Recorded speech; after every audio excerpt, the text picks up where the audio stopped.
Hello there, everybody. Hopefully, you can all hear me. Let me know how it's going in the chat here tonight. Let me know, make sure the audio is all good and all of that good stuff. I've got it pulled up on another computer, but I can't quite hear it, so I'm just going to give everyone a little bit of time to roll in here, make sure everything's good before we dive into it. But the main thing that I want to talk about today is the general state of the A Song of Ice and Fire world and all of the news and all of that good stuff. Um, how we doing? How we doing in chat there? So yeah, the as I said, main thing I want to talk about, just because I think some of you probably got an ad at the beginning in case you didn't hear me. Main thing we're talking about tonight is just the renewals of House of the Dragon and the okay, audio sounds good, and the A Night of the Seven Kingdoms trailers and the fact that the show, in my opinion at least, looks really, really good. So hopefully you guys do agree. For any of you who haven't seen my second channel, by the way, this live stream is brought to you by Cowboy Town, which is down in the description. For any of you who want to check out some silly cowboy music, that's down there. For those of you watching on rewatch, we don't have time for it right now, though, because, yeah, we got stuff to talk about. So, definitely let me know in chat what your guys' thoughts were on the trailers so far from Night of the Seven Kingdoms. We're going to be looking at some screenshots from those.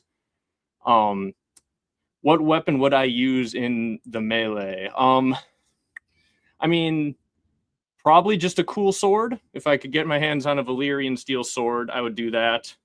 A warhammer seems a little bit overpowered. But yeah. When do we get the sequel album? There is a few more songs that didn't make the first album. There may be a sequel album. The working title is Leftover Beans, but we'll see. We'll see when that's coming. I'm not quite sure yet. I'm hoping inspiration strikes and I can write a couple more silly cowboy songs, but I have not had inspiration strike for like several months now, so I'm not sure. At some point I will accept that I have enough and there will be a sequel album, but I have no idea when that'll be. But yeah, no, I am really optimistic for how good Night of the Seven Kingdoms looks. So, and I'm really optimistic as well, the fact that we've got 2 shows running, and as the tweet here says, we're getting new stuff every year now. The big delays between House of the Dragon like seasons have been kind of annoying. It kind of really kills momentum, I think. And yeah, the fact that now they've like fully committed to the Westeros content and all of that makes me optimistic is a good word. The fact that they are confident makes me confident, right? And this is one of the first things that I want to talk about is Night of the Seven Kingdoms is reportedly filming seasons 2 and 3 back to back, which I've had this conversation with a friend like several years ago when we were complaining about the long wait for House of the Dragon, and I was like, eventually there's gonna be a show where like, and we're talking about Netflix as well, with the long wait between Avatar seasons, which I've seen like 1 or 2 pictures for season 2 of Avatar The Last Airbender, and the kid who plays Aang looks like he's like now like 18, 19 years old when he looked like he was like 12 season 1. And that's the type of issue you run into when you have these the method of like, okay, let's see how season 1 does and then we'll decide if we're going to renew it. And I'm very happy that with Night of the Seven Kingdoms, HBO has just said, basically from the moment that they saw how season 1 looked, and they did delay it, which we can talk about, but they delayed it, and in that delay, they were like, hey, we're going to reshoot some things, not in like a bad way. It seemed more like, okay, we want to like prepare this for seasons 2 and 3, and we're going to delay it so that they can do this thing now where they have it all like kind of run together, and we're going to film 2 and 3 back to back. And I said to one of my friends, I'm like, eventually they're going to have a show where they're just like, hey, we're just going to film it all back to back. We're going to commit to the bit from the very beginning. And it seems like Night of the Seven Kingdoms is that show where they saw it. They're like, okay, we're going to actually commit to at least the first 3 seasons of this right away. And the Dragon Demands, who I'm sure many of you are subscribed to, I will give the warning I give whenever I give him a shout out. If you want to completely avoid spoilers, maybe not the channel for you, but if you want to see some like behind the scenes news and things like that, he's had some good videos covering a lot of that stuff lately. And that's generally what he does, is just covers a lot of the behind the scenes things like that. And he put out this post talking about how season 2 filming began on the 9th. So basically, before we've even seen season 1, they're filming season 2, and then they're going to be filming season 3. So that can really only be a good sign. And just in general, like, it's just nice that they're not sitting there going like, oh, well, let's just see how season 1 does. Then maybe, So yeah, hopefully you guys are all as excited about that as I am. And the other thing that I want to mention, as we talk about renewals and things like that here at the beginning, is so apparently season 5 of House of the Dragon is a possibility. Originally, it was going to be 4 seasons was the plan, but as I'm sure all of you are aware, season 2 had 2 episodes just cut off the back end. We just straight up lost 2 episodes. They didn't really get a chance to rewrite it. It was a whole big mess, really. It was kind of why the finale of season 2, even though I think it was pretty good, didn't feel exactly like a finale. So we get, the cut off season 2. And my biggest concern with the entire rest of the series was basically, okay, so if season 2 was cut down to 8 episodes, and now we're getting season 3, which is also going to be 8 episodes, and we're getting season 4, which would presumably also have been 8 episodes before this was announced. It meant that we spent the last a year plus basically thinking that they only had 16 episodes to finish this entire series. And that didn't feel like enough. So this can only be good news, this top bit here, that Ryan Condal is sort of hinting at the idea that hey, we're going to see where we're at basically, and then there might be a season 5. Now, I don't think that means it's it doesn't feel to me, at least, like it's necessarily up in the air. It feels like they're more just negotiating it and seeing how they're going to handle seasons 4 and 5. It could end up being we just get a long season 4, I guess. But the fact that they're not holding firm on that 16 more episodes actually gives me hope that they aren't going to have to rush the entire rest of the series. So yeah, hopefully you guys are all as excited about that as I am. And 5 seasons does feel kind of a lot in a way, but not. It's so much better than 2 more 8 episode seasons. It feels like I personally like the series more when it's sort of taking its time and actually having events have consequences, and then we get character moments reacting to those consequences. What I wanted to avoid was I didn't want it to feel like late seasons of Game of Thrones where it's just plot point, plot point, plot point, plot point. That's, what made Game of Thrones so good was at the beginning, you just had a bunch of scenes of people in a room talking and reacting to the consequences of major events and things like that. And in the late seasons, obviously, we didn't get that. So, yeah, I think that in general, if we have, whether it's, maybe the season 4 and 5 are not going to be, full 8-10 episode long seasons, or maybe season 4 will be 15 episodes or something like that, right? Just the fact that season 4, they're seemingly giving them enough time. That's what I am excited about. And they probably could have done it in 4, right? Like, to the people who say 5 may feel like a lot, they probably could have done it in 4 had they not cut off 2 episodes of the last season. So, and I guess it also does depend. It depends on what the end point of the story is going to be. We don't have to go necessarily too far into spoilers, but like I just personally felt like, damn, losing those 2 episodes. And it's not even that they couldn't do it in 16 if they wanted to make them longer or whatever and plan from that from the beginning. But it was the fact that, like, okay, they cut off the end of last season. And they were originally planning for 4 10-episode seasons. And now they were going to have to do it in 3 of them being 8 episodes. It just feels like it had thrown off the plan, right? Like, thinking about that from a plotting out the series perspective, if you wanted to do it in, 16 more episodes, you maybe could, but not when the first 2 episodes of next season may have to be the last 2 episodes that you planned for the previous season, because then you're down to 6 episodes for what was originally planned to be 10, and then the next season you have what was originally planned to be 12 episodes down to 8. Like, you know what I'm saying? So it feels like we're in a good spot, the fact that they're even just talking about either a long season 4 or a season 5. Taco, nice to see you. Nice to see you. Everyone also check out Taco's channel, Something to Taco About.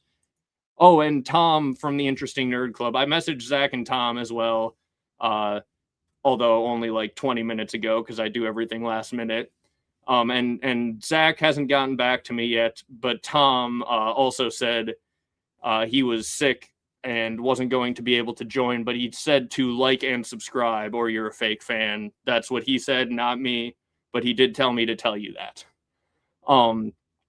But yeah, so then the other half of this slide, though, that I wanted to talk about, and yeah, I do agree with this. Like, I feel like 5 is better than 4, purely just like from the fact that I don't want it to feel rushed. I would rather them take their time, and do all of that. Yes, also corn, of course. But okay, so then the other part of this slide, though, is there is another report from George R.R. Martin talking about, the different A Song of Ice and Fire shows that are in talks, right? And I like when it says in development here, that doesn't mean they're like filming or doing anything like that, but basically they are in talks about all sorts of different projects. And the quote is that he said there are some sequels that they're talking about. Now, feel free to let me know in chat what you guys think of sequels. But what I said before, I'm pretty sure I've said this on the channel, and what I will say again every time I'm asked about this, is I really hope HBO, if you're listening, anyone who has any decision-making power, if you're listening, I don't think you should make sequels to Game of Thrones yet. The reason for that is because season 7 and 8 kind of sucked. The problem is everyone is famously angry at the way that the show ended, and yeah, this is the exact point. So now the reason I don't say at all when I say yet, here's what I mean. Yeah, what you can do, HBO, you have enough material between House of the Dragon, Dunk and Egg, Robert's Rebellion, Aegon's Conquest, all these different times in history. You guys can keep making good prequel shows to kick the can down the road 10 more years, right? Let's think about this. We've got, if we go back to this here, we've got it all the way up through 2028 without even talking about Dunk and Egg Season 3 yet. We aren't even yet talking about House of the Dragon's potential Season 5. So you've got the rest of the 2020s covered. If you assume Dunk and Egg because we know it's getting a season 3 more or less. Whether or not House of the Dragon goes 5 seasons, you've got the 2020s covered. They're reportedly working on an Aegon's Conquest movie or miniseries, or there's some Aegon's Conquest something in the works. What you can do is, if you can kick the can down the road with Robert's Rebellion, Aegon's Conquest, more prequel stuff, you could reboot Game of Thrones in the mid to late 2030s. I've said this before. I'll say it again. That's 20 plus years after the original show began. Harry Potter is currently being rebooted 20 years or so after the original movies. I hope that George will have the next book out by the end of, the next decade, in 10 years, right? If you kick the can down the road to the mid 2030s, we're talking 8 to 10 years, we will know more about the story. If you start the Game of Thrones reboot in 2035 and you commit to doing it the way that he had it in the books, because D&D really wanted to adapt the first 3 books, and then they ignored the 4th and 5th book and sort of just streamlined it to the end from that point. If you genuinely are just like, no, we're going to talk to George, we're going to get all the details of the ending, we're not going to cut out Aegon, we're not going to cut out the Ironborn, we're going to do the whole story. If you do a whole big reboot, by the time it would be finished, it'd be like the mid 2040s. Then you can do sequels, right? Like, if you want to protect this gigantic property that you have, you can kick the can down the road until it's reboot time. Do a really good reboot where you know more about the ending, you know more about what's going to happen, and you can actually adapt it. Then you can do all the sequels after that, right? You'll have like this whole big timeline, everything before it, reboot, then you hit the sequels hard, and you can keep making money on this for the next 30 years. But if you do sequels now, which again, I hope that they don't, but I guess let me know what you guys think. Is there any sequels that you guys would be okay with? I think the only one that, like, if you told me they have to do a sequel and I had to pick what it was going to be, but I have no choice to say no sequels, I would say do an Arya Stark sailing around the Sunset Sea sequel. Fine. Because I do think there's a decent chance that Arya sailing off like Nymeria did, sailing off to the west at the end of her story, being all traumatized and not wanting to stay in Westeros, I think that might actually be the book ending for Arya. Obviously, the circumstances of her getting there are going to be very different. But like, if you're like, okay, we really want Maisie Williams to play an adult Arya in a sequel, fine. I would say, like, you could do that, but again, I would prefer no sequels. Especially, I really don't want them to like lock themselves into like an 8-10 year long set of sequel series to the current version of Westeros that we got at the end of season 8. We have a super chat here. Know you're stuck on R plus L equals J, but a lot of stuff has changed completely since the Cushing Library. Ned plus Ashara equals Jon makes the most sense and has the most evidence. Think on it. I have thought on it. I do appreciate the super chat, and I just don't think there's much of a chance that it's anything but R plus L equals J personally. I do understand it's not yet confirmed in the books. And what I will definitely say is there is room for weirdness about what the hell went on there. It doesn't point me towards Ashara being Jon's mom. If you told me there was something weird with Dany, like, there are times where I'm like, okay, like, maybe Dany is baby swapped somehow. I don't give it a super high chance. Like, she would be Rhaegar's daughter or something. Like, I'm okay with some shenanigans there. but if I had to put money on it, right? Like if I have my life savings, I have to bet who is John's parents. It's R plus L equals J, and that's probably the unconfirmed theory that I'm the most confidence in. I have the most confidence in like betting my life savings on. Were it to come down to it, but yeah. I do appreciate the super chat. I just can't convince myself that Ned plus Ashara equals John at this point. Just combination of the show doing it that way and the book evidence.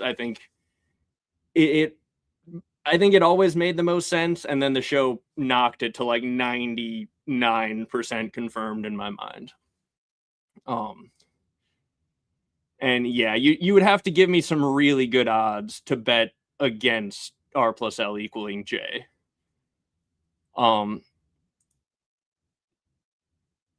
Yeah, Arya traveling around the world, like if I had to pick a sequel, it would be that one.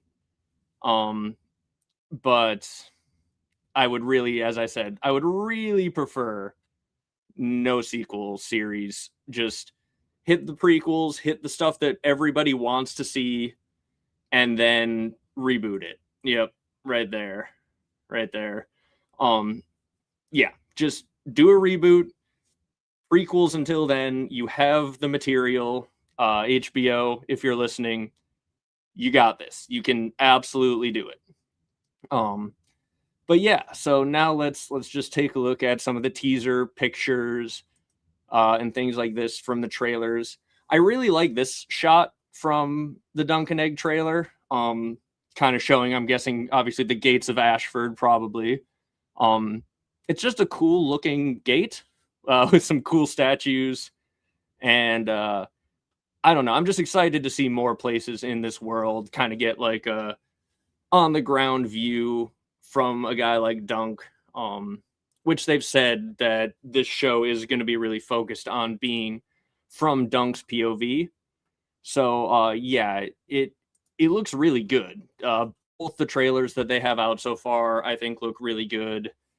I'm really excited for just generally the way that the series seems to be going. The actors look really good for Dunk and Egg.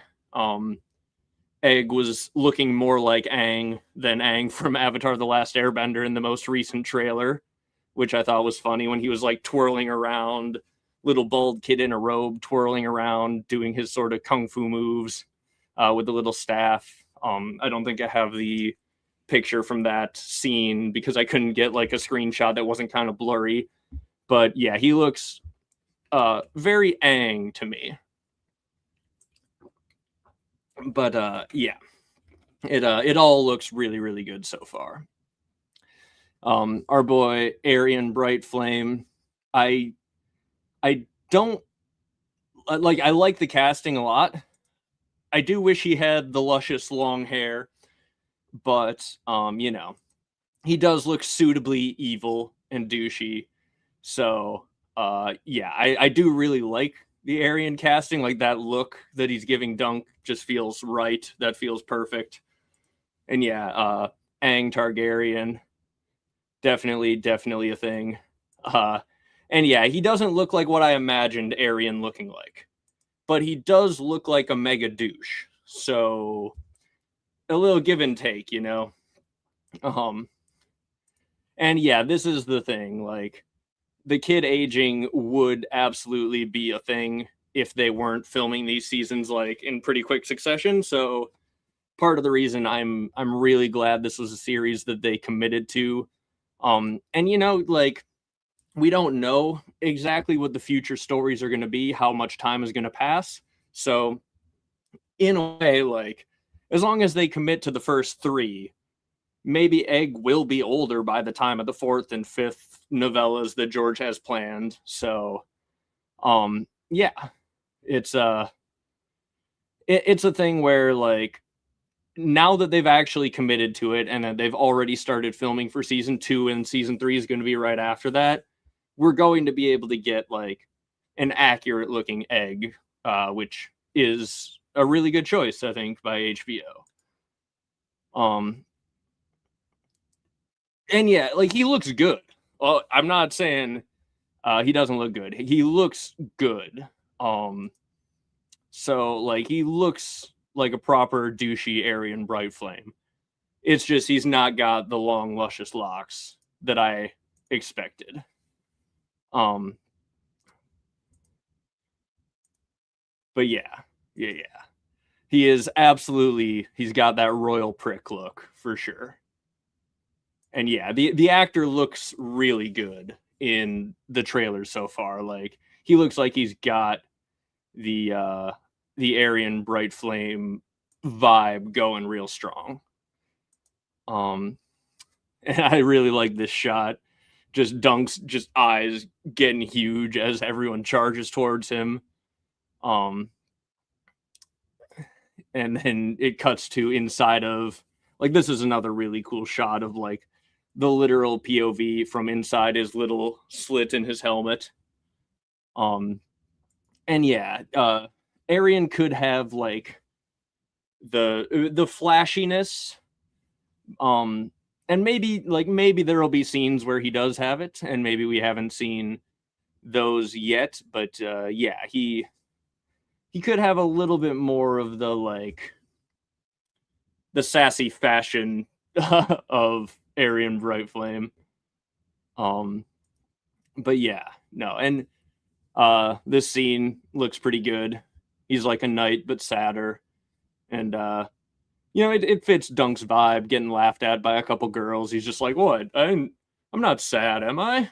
Like it all fits. It looks really good. I don't know. There's not much else that I can say about the trailers. And yeah, I really like the actor for Dunk. He's doing real good. Like in all of the trailer scenes, he's like this scene specifically, are there no true knights among you? One of the best lines, obviously, and we got to see it in the trailer, and it looks, yeah, really good.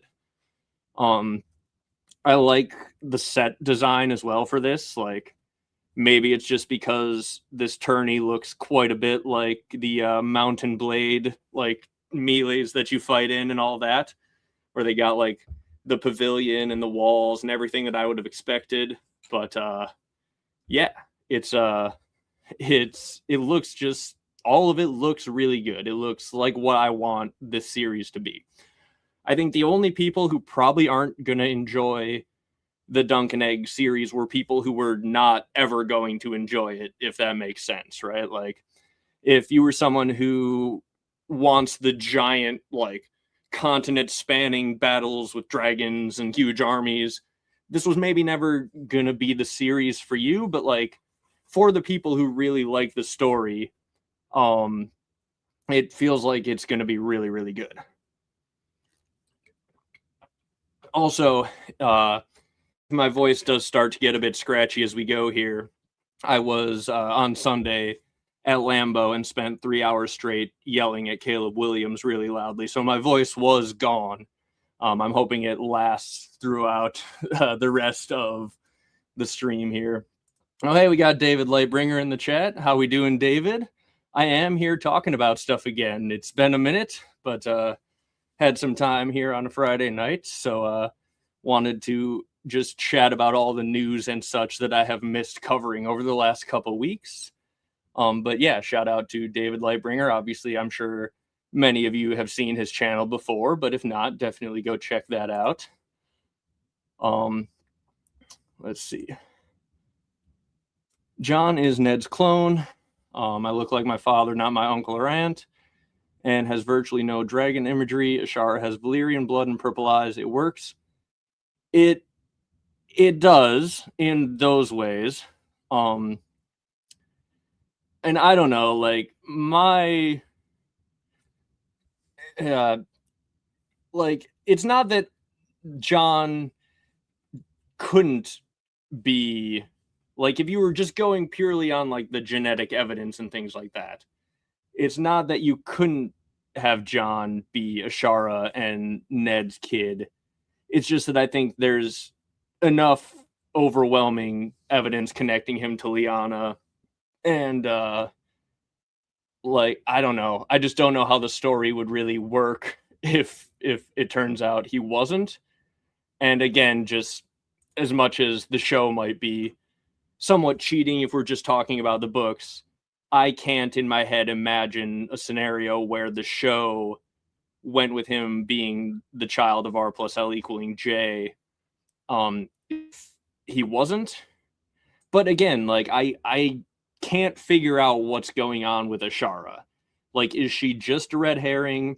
I like the idea that I think I first heard from Indie Peak that she is potentially Howland Reed's wife. That, like, I could see that working out. But you know, I just again, thank you very much for the super chat. I just can't convince myself that John is not the child of R plus L at this point. But again, Ned is basically his father. Also, like, my dad and his brothers look enough alike, where, like, and I mean, I look enough like my dad where I will get recognized for being from my family by random people. And they'll ask me, like, oh, which brother is your dad? So, like, the family genes can all run pretty strongly together in that way. But yeah, go Pack go. Absolutely. Absolutely. And yeah, it's let's see, I'm just scrolling through here. I think David, I don't know if he's a full-on Packers fan. I think I've seen him in a 49ers jersey before, which I have Christian McCaffrey in fantasy this year, and I'm on a first-round bye. So I am rooting for the 49ers, but only Christian McCaffrey and Juwan Jennings to score touchdowns. But, and yeah, John does have dragon imagery as well. Like, depending on also, like, is he the dragon that's being woken from stone? Like, there's so much stuff that it is hard for me to convince myself it's anything else. But yeah, I do think you can have the sort of familial look. And we know John has that because he's got Tyrion says he's got more of the North in him than a lot of his other siblings that look more Tully-like. But he also looks like Arya, and Arya looks like Lyanna. Like, George does that, like, connect the dots. He doesn't, like, directly connect it, but he's like, hey, connect the dots. The one thing that does screw me up, right? Like, one of, I think, the strongest things that make me think there's something weird going on with the Tower of Joy is John's whole baby swap thing. It's like, the fact that John does a baby swap in the most recent book, if Ned did some sort of weird baby swap involving Dany, like, or like, you know, like if John and Dany were both Lyanna and Rhaegar's kid or something like that, right? I wouldn't be too surprised. Like, it wouldn't necessarily even have to be a baby swap, but like sending, okay, yeah, confirmed David's not a Packers fan. He's just joining in the yelling at the Bears, which I do appreciate. But yeah, I don't go that far with, and I'm sure this might be a joke, just because the late seasons of the show are questionable. But the show confirming R plus L equals J, to me, because one of the things, I'm sure most of you know this, one of the things that George asked D&D when he was deciding whether or not he would give them the rights to adapt his story was who John's mother was. And the implication of them getting the rights is that they got the question right. So I don't think that they would have changed it. And yeah, Dave, I have not watched your video yet. I wanted to. I want to talk about that at some point myself. My current thinking, and this is again before watching David's recent video that he put out on it. My current thinking is just based on going back through the first book and the drafts and like his original pitch letter and such. I think that Tyrion Targaryen was something that George was planting the seeds for in book 1. And I currently can't make up my mind if he has fully abandoned Tyrion being a Targ, but I think he was planning for it at the beginning. If he has abandoned it, one of the things that I think he might have done was had, like, at the same time that he abandoned that, which would have probably been after, like, between book 1 and 2, I think he had the story grow and he made some serious changes to what his plans were, because like originally Arya was planned to go with Bran north of the Wall, and you can see pretty clearly by the beginning of book 2 he's decided Arya's going in a different direction. So the Arya, Jon, Tyrion love triangle, that's all going in a different direction. And in book 2 is when he starts planting the seeds for Aegon. He starts bringing up the bright flames and like planting the idea that there's another Targaryen out there who's going to be the Mummer's dragon that Dany is going to have to defeat. So I kind of think that in general, it could be the case that he was going to go with Tyrion Targaryen as the third head of the dragon, and then he decided to replace that with Aegon, who, whether he's a Blackfyre or a Targaryen, he's got the dragon riding genes, right?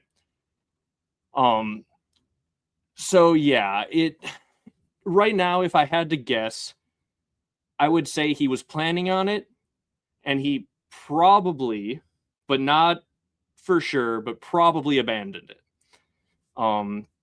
And now Aegon might fulfill part of the role that the original dragon riding Tyrion was going to play, but that's something that I'd have to look deeper into if I was going to do my own video on it. But it is on my like far off to-do list of like, could the Lannister kids be Targaryens? The one thing I will say is a lot of people say it would completely ruin Tywin's interaction with his kids if they were Targaryens, and I don't really think so.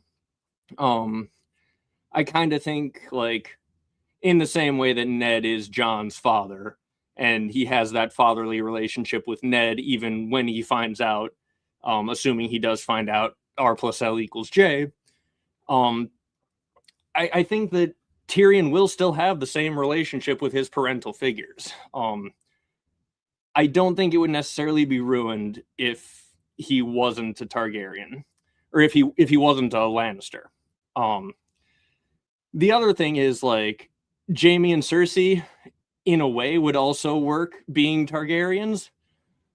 Either all three Lannister kids being the Mad King's kids, or just, you know, one of the births. I don't currently think any of the Lannisters are Targaryens, but I wouldn't be mad about any of them being Targaryens either, really, because in a way it's very funny if Robert was the only break in the line of incestuous Targaryens being on the throne. Like, he takes the throne from the Targaryens and then marries who he thinks is a Lannister but is secretly a Targaryen who has secret babies with her twin Targaryen.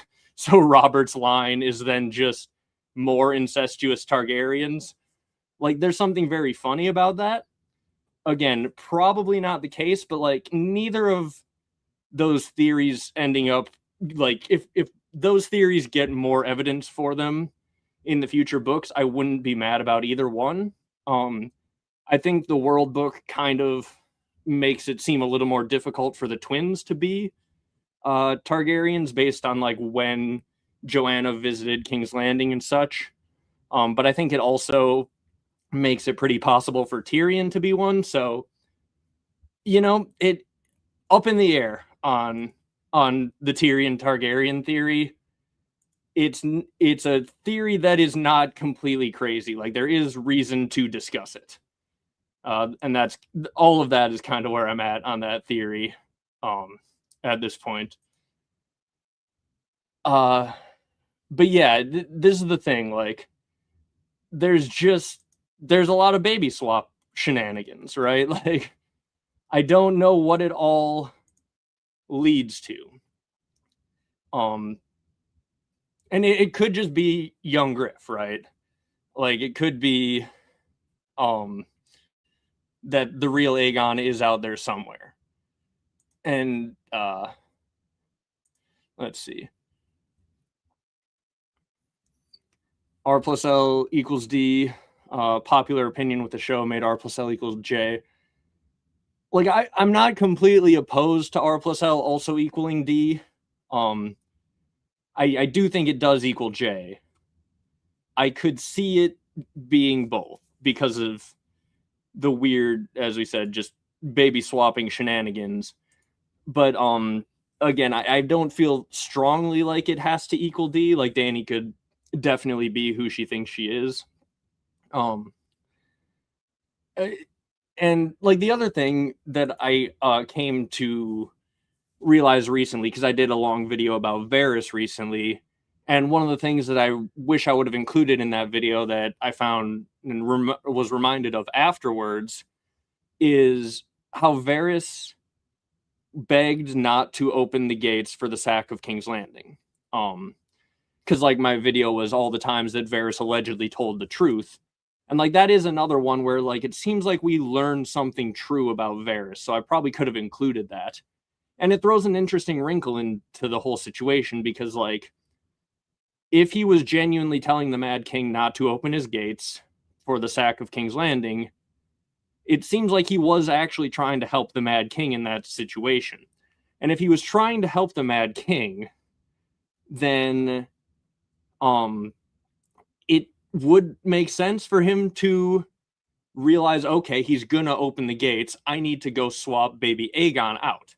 And he even talks about how the Mad King wouldn't let Elia and her children flee. So, like, there's ample time for him to be like, okay, he's keeping the children here. And then maybe begin the process of the baby swap to get the heir out. And then all of a sudden, when the sack of King's Landing happens, he could be like, okay, time to go, time to swap the babies, let's do this. Like, there's room there for him to be like genuinely a Targaryen loyalist, and room for Aegon to be exactly who he thinks he is.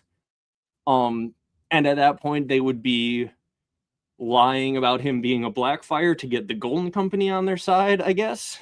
It's just one of those really interesting mysteries that, like, George did a really good job of making it where it would make sense either way. And I don't think he's necessarily going to tell us either way. But again, I do lean towards Aegon being a Blackfire. But like, again, if we found out for sure he was real, it wouldn't make me mad. Like, it would be well set up, well enough at least. So let's see what else the chat here. Yeah, Tyrion being Chimera, therefore like Tywin and the Mad King's kid, that would be kind of funny. Do I think George is actually going for that? I don't really know.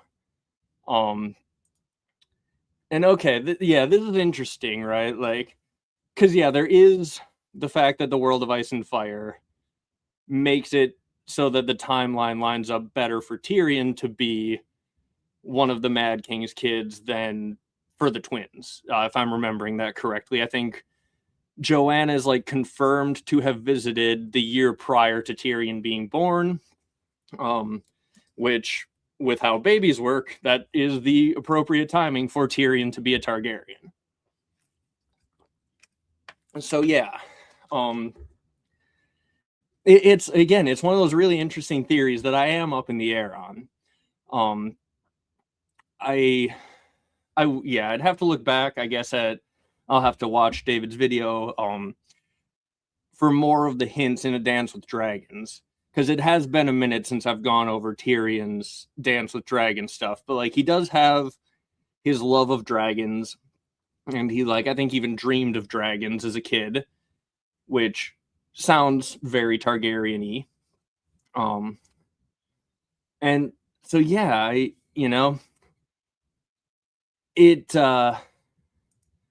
it in a way it makes a lot of sense. Like I would not be mad at all if Tyrion was a third head of the dragon and riding a dragon.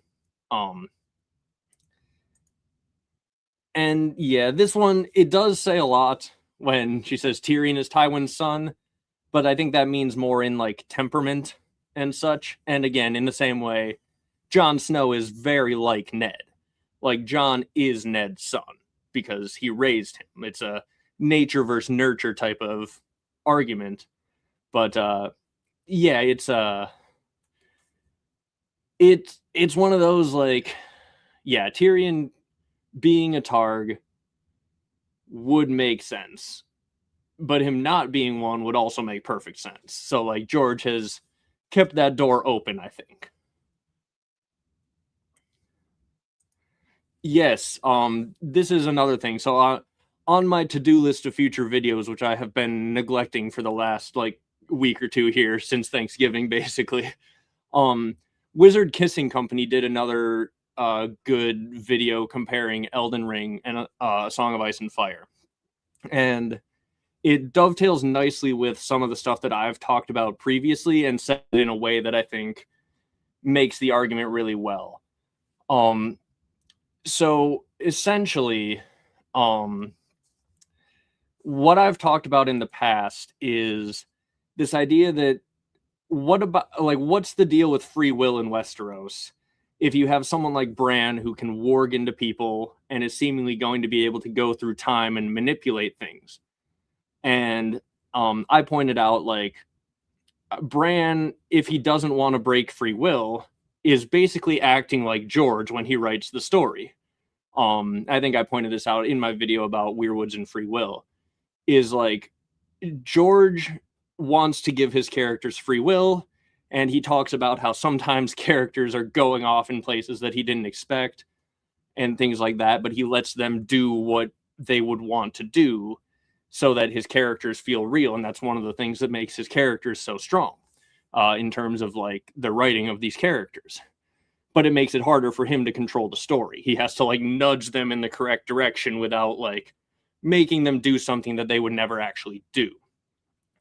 And if Bran is doing the same thing when he's manipulating the timeline, that works perfectly. And their video is, I think it's like Bran, it's talking about Bran as George's self-insert. And in basically the way that I just described, like Bran is gaining this power to be like the writer of Westeros. He's got the ability to manipulate people. And there's a character in Elden Ring, I believe Mikola, who is like that and does the similar thing, which is from the part of Elden Ring that we know is George's world building, like these godly beings in Elden Ring. And essentially, there's apparently a line in the Elden Ring DLC where they say that in all these manipulations, when he kind of like steers the world in the direction that he wanted, he never made them do anything that was not already in their heart. Which is exactly how I think Bran is going to do his manipulations, right? Like, he's going to learn, I think, from the Hodor situation that, like, oh, shoot, I shouldn't, like, break people's brain by manipulating them through time in this way, because that ruined Hodor, and I like Hodor. So, essentially what he's going to have to do is just, like, constantly be sending people dreams so that they make up their own mind to do the thing that he wants them to do in the end. And I think if you look back through the history of Westeros, you see a lot of evidence of that, probably all the way from Aegon's dream and the visions that Daemon's getting in House of the Dragon, all the way through all the dreams and visions in the main series. So, yeah. Huge shout out to Wizard Kissing Company and their video about Bran as a self-insert essentially for George, because I really do agree with the point that they're making there. And when I do revisit like how Bran is going to manipulate the timeline and things like that, that video will definitely be getting a shout out. Because yeah, I really do think that that is in a large way what George is hinting at with Bran and how it's all going to end up working.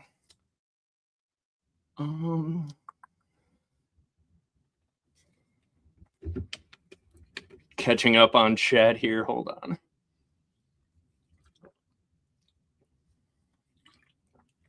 Also, I do feel my voice starting to go, but I am going to try to pound enough Powerade to keep it together here for hopefully a decently long stream. Yeah, I do remember him having some like dragony dreams and such in Dance. I just haven't gone back and looked at them super recently, like, but I do remember he talked about having them.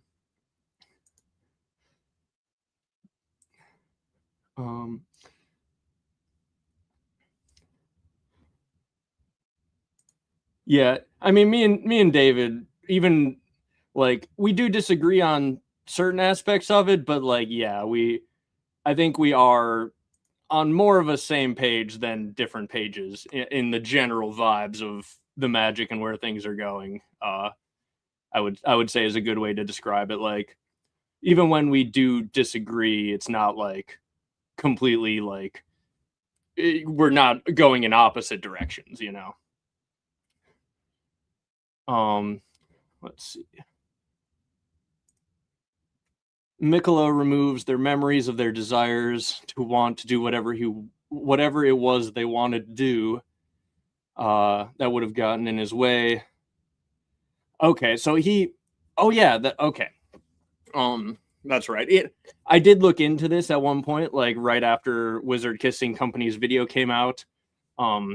But got distracted with other things, and I have to like refresh myself before I would make a video talking about any of this. But yeah, so this is another thing that let's remember: the three-eyed raven removes Bran's memories of certain things. He removes Bran's memories of who tossed him from the tower, and basically says you don't need that now. And so I do think that like that is probably one of the most invasive ways that Bran is going to be able to mess with people is removing their memories of certain things. And like that in combination with sending them visions and visions of potential futures, I think is plenty to manipulate people without completely taking away their free will. And obviously you can argue like how much free will do you have if your memory is being manipulated and you're being sent visions from what you think is God to tell you to do things? But yeah, it's not going to be him like body snatching everyone in the way that he does with Hodor. It's going to be more him like messing with people to get them to do the things that he needs them to do for the timeline, and how far back does he go to do that in time is going to be a really interesting part of all of this. I would bet probably pretty far. And yeah, we're always pretty much barking up the same tree. I would say that is a good way to describe it.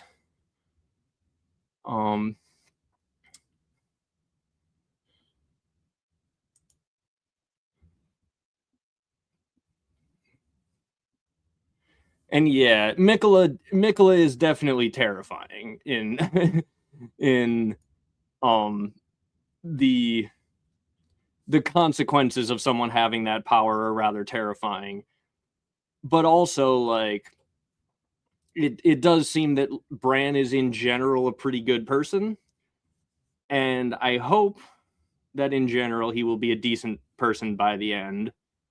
But yeah, it's just at the very least it's a really interesting parallel. like, if you want to understand a potential way that a lot of brands' powers could work, looking into Mikola from Elden Ring is one of those connections that, as I said, at some point I will probably have to have a whole video talking about. But until then, yeah, Wizard Kissing Company did do a very good job of that. Oh yeah, and this is the other thing we could talk about. Yeah, how do you guys feel about the giant bidding war for Warner Brothers Discovery? Like, all of this content that we have talked about, like being renewed and all that stuff, is also at stake in this high stakes bidding war, where people are, one company or another, it would seem, is going to spend tens of billions of dollars to eventually own all of Westeros content and all of this stuff. And that probably going to be whichever one of them makes our president like them enough to approve the merger, which is a whole different topic. But yeah, I will be very mad if Netflix messes up Game of Thrones. And I'm not sure that they would. Like, I don't have a strong opinion on whether either of these two companies would. I don't know if either of these two companies would change the way that everything's going in the first place. But if they did, I'm not positive that they would like mess it up. One thing that I really don't want to happen, though, is I don't want it to be like Netflix did with Avatar, where they just dropped all the episodes at once, because like that just, there's not really any cultural staying power when you just drop all the episodes and then no one really talks about them. So yeah, I don't know. If Netflix wins the bidding war, I hope they don't do that, like drop the whole season in a day release model, because I just don't think Game of Thrones would have become the juggernaut that it did if they just dropped the entire season in a day every time a season came out. And yeah, it's just not, like, it's not good for the show, I don't think, but you know.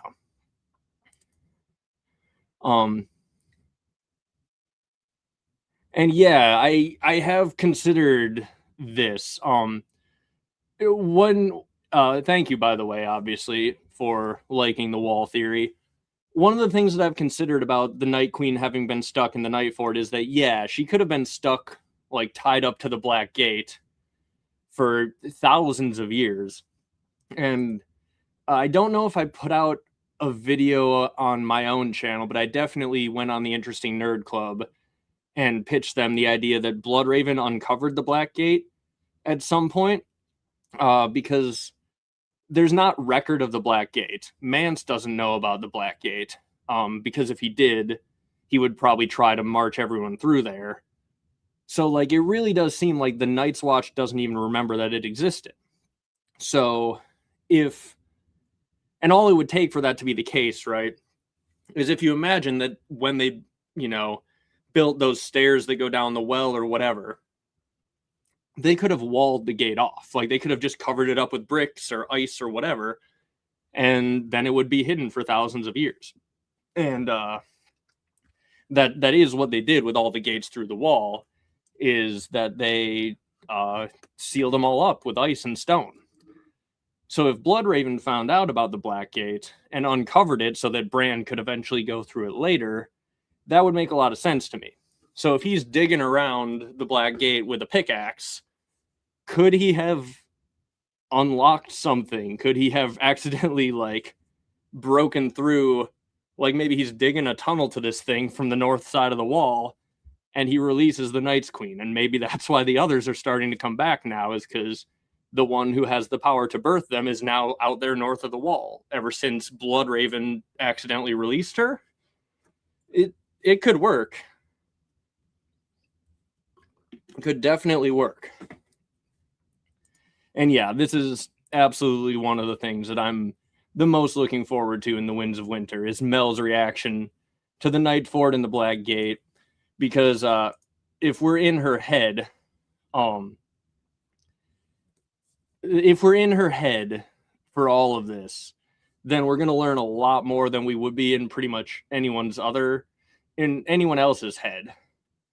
Um, and also, yeah. So I will say, this is one of the aspects of my original wall theory that, like, if I was going to remake the video, I would probably update, because I do think now at this point, it is probably the Weirwoods that are the freezer coils, essentially. I think that the Weirwoods probably cycle the seasons.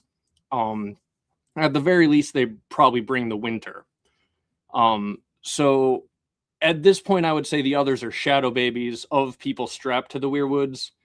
The Weirwoods are probably the thing that brings the cold, and the others can bring the cold with them because of their inherent connection to the Weirwoods being these Weirwood shadows. It was, so yeah, like, that is something that, like, I've been meaning to have a whole live stream at some point, probably about the wall. Like, yeah, if anything's changed from my original wall theory, is that it's less likely there are others, like, physically strapped to the trees, more likely that there are green seers strapped to those trees that are the source of the others. But that's, yeah, that's pretty much where my head is at with that at that point. Let's see.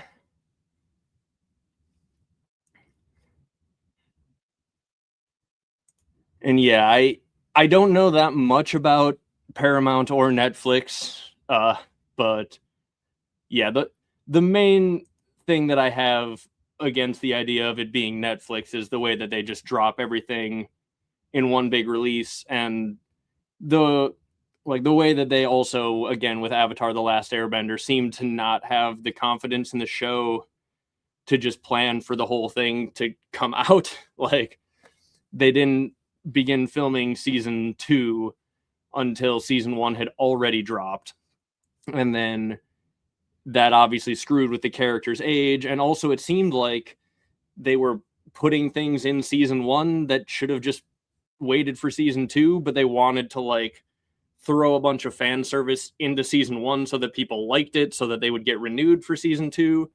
Like, there are certain characters who didn't appear in season 1, who were thrown in there, who didn't appear in season 1 of the cartoon, that did appear in season 1 of the Netflix show, even though it was shorter. And it seemed like they just wanted to make sure people got to see certain things, so that we wanted season 2 and 3, when it's like, if you make a good Avatar show, we're going to want seasons 2 and 3. You can just commit to the whole thing from the beginning. But Netflix didn't really want to do that, I guess. So that's, it is what it is, I guess. But yeah, I don't know. Netflix or Paramount, whoever takes it over, I just hope they don't screw up the future shows that we're so excited have just all been renewed. Let's see. Get back to this. This is the other thing that I will get back to chat after we talk about this.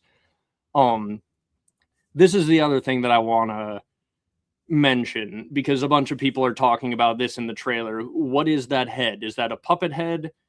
What is it?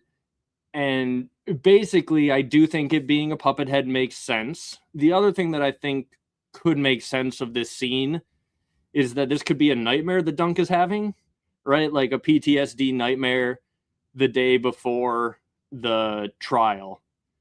And yeah, okay, David does agree. A dream sequence. I think that's most likely, personally. With Arian, like, having the voice project, like, come out, little knight. It feels like it's a dream sequence from Dunk, like he's looking at the head of a dead person, worried about what's going to happen as he's being taunted by Arian. Like, it could be a puppet head, but I think dream is my first choice, puppet head is my second choice, personally. Like, that's my take on it. And yeah, it definitely could be the Smash puppets. But yeah. Let's see.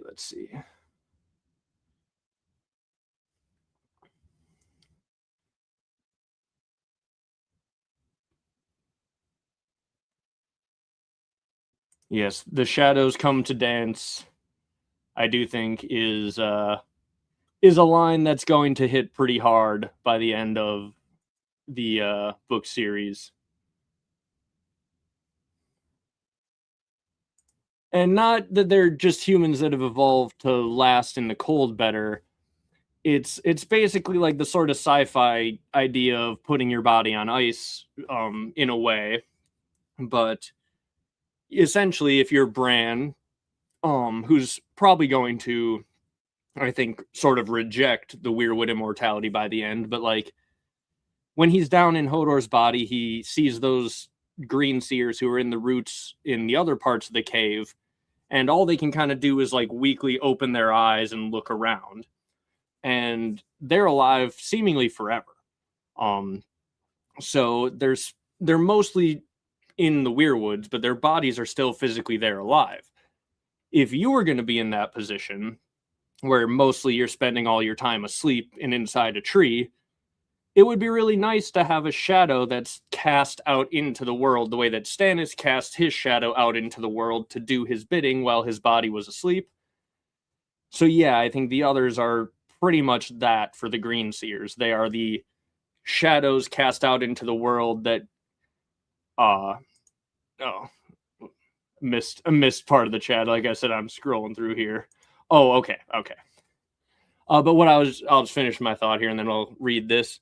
So yeah, basically they are the shadows cast out that give the Green Seers agency while their bodies are trapped permanently asleep, and their connection to the weirwoods, which probably are connected to weather or icy magic on some level or another, would explain why they're cold. It would explain why their color match to the weirwoods.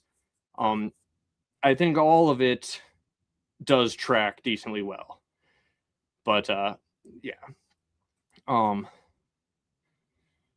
The others are more like anthropological other rather than anything magical. And yeah, it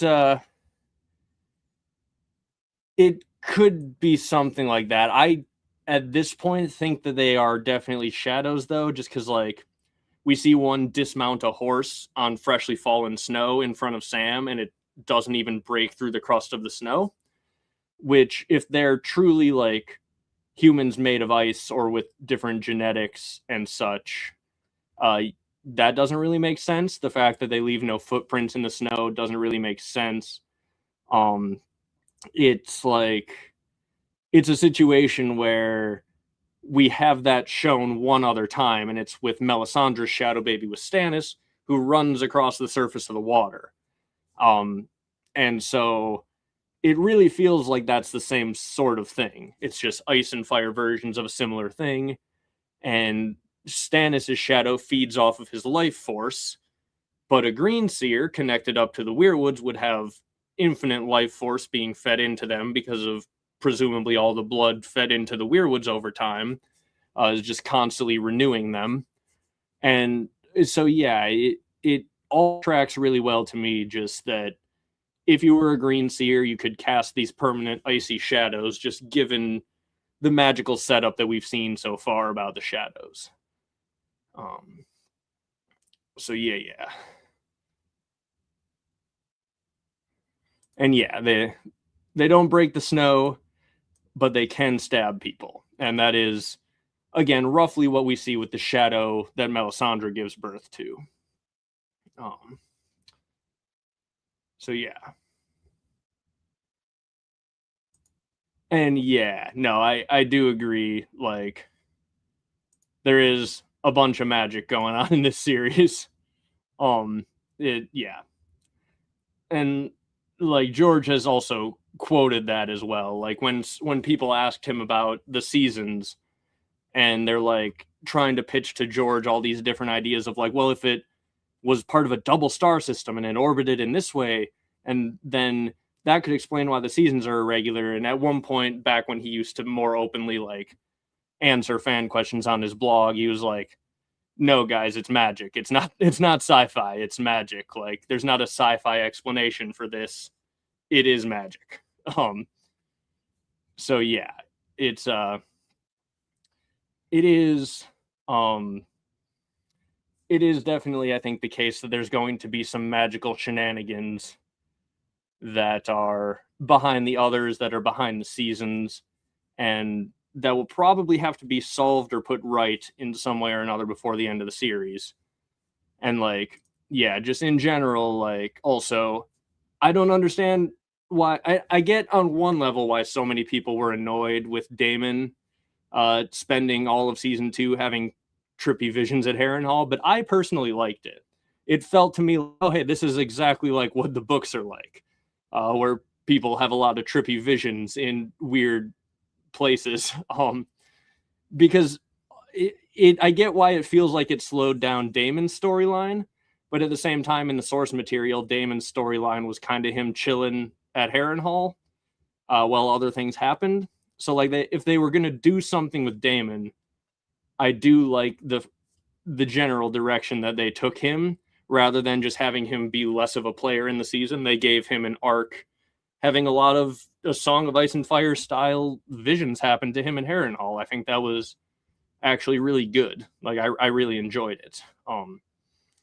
If you wanted to see him like burning people with his dragon and getting into sword fights, I get, we didn't get much of that, but like again, a lot of the characters in the books have dreams and visions that are so similar to what Damon had, and we didn't get to see them in Game of Thrones. So like, for show watchers, I understand why they're like, what the heck is all of this? But like, this is a Song of Ice and Fire, baby. You got prophecies and magical dreams and visions that are weirdly manipulating people's actions and making them do things. That's like one of the core things that, wrapping back around to what we were talking about with Bran, like might all be coming from Bran or Bran and Bloodraven. So yeah, it's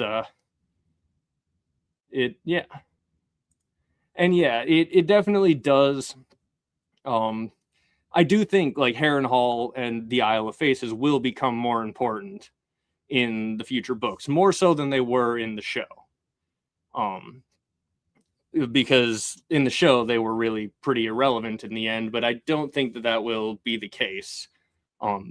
So yeah, like sort of back to what I was talking about before, if you view these prequel series not as necessarily prequels to Game of Thrones, but like the 10-year build up to eventually rebooting Game of Thrones and trying to get all of it right and actually adapt the later books, like yeah, it works really well. Like if you assume they are in 10 years or so going to eventually reboot Game of Thrones and adapt all the books, hopefully all 7 will be out at some point. But even if the 6th book is out and the Isle of Faces and Harrenhal play a major role in it, it all of this setup will serve the greater universe of the Westeros cinematic universe, or whatever you want to call it, in the long run, if they actually set all this stuff up rather than actually just ignoring it. Because like a proper Game of Thrones reboot would have all of the Stark kids be wargs. It would have more visions and dream sequences than we got in the first time around. And it will, again, hopefully have more books to adapt in a decade. So yeah, it's I think it is good that they are setting all this stuff up. The A-Swaff CU. Yes. How many more letters can we get into the acronym? I don't know. That's a question for chat, I suppose. But yeah. Yeah, Oaken Iron, guard me well. Absolutely.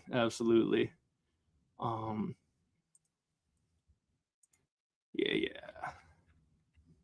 Let's see. Is there anything else that I really need to bring up?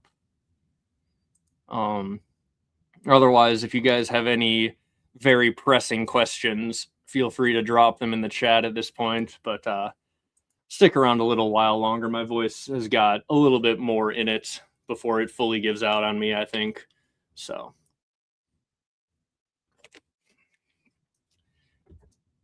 just in general, yeah, very, very hyped based on the trailers. I assume most of you in the chat have seen them. But if you have not seen the trailers for Night of the Seven Kingdoms, definitely go check them out. Pressing question, what is my favorite color? Green. Green is my favorite because of the Packers. And there's a lot of cool other things that are green, but when I was a kid, I picked green because of the Packers. And that has pretty much stuck. But yeah, now this is like one of my favorite stills from the whole thing, just because from all the trailers, just because like, damn, that looks pretty good. Like it feels like we're in Westeros when you see these cool gates with the statues on either side. And yeah, it does, like, for what it is, because like obviously House of the Dragon and Game of Thrones are bigger, more epic stories, but like for what this show is, which is a smaller scale story, it looks about as good as it could possibly look. What would I be most excited to discover if Winds came out? Absolutely, Mel at the Night Fort. Like, I want to figure out what George is building towards with the Night Fort. Because he mentions them restoring it so many times and all this shenanigans. There's got to be something that he's building towards at the Night Fort. What's up with the Black Gate?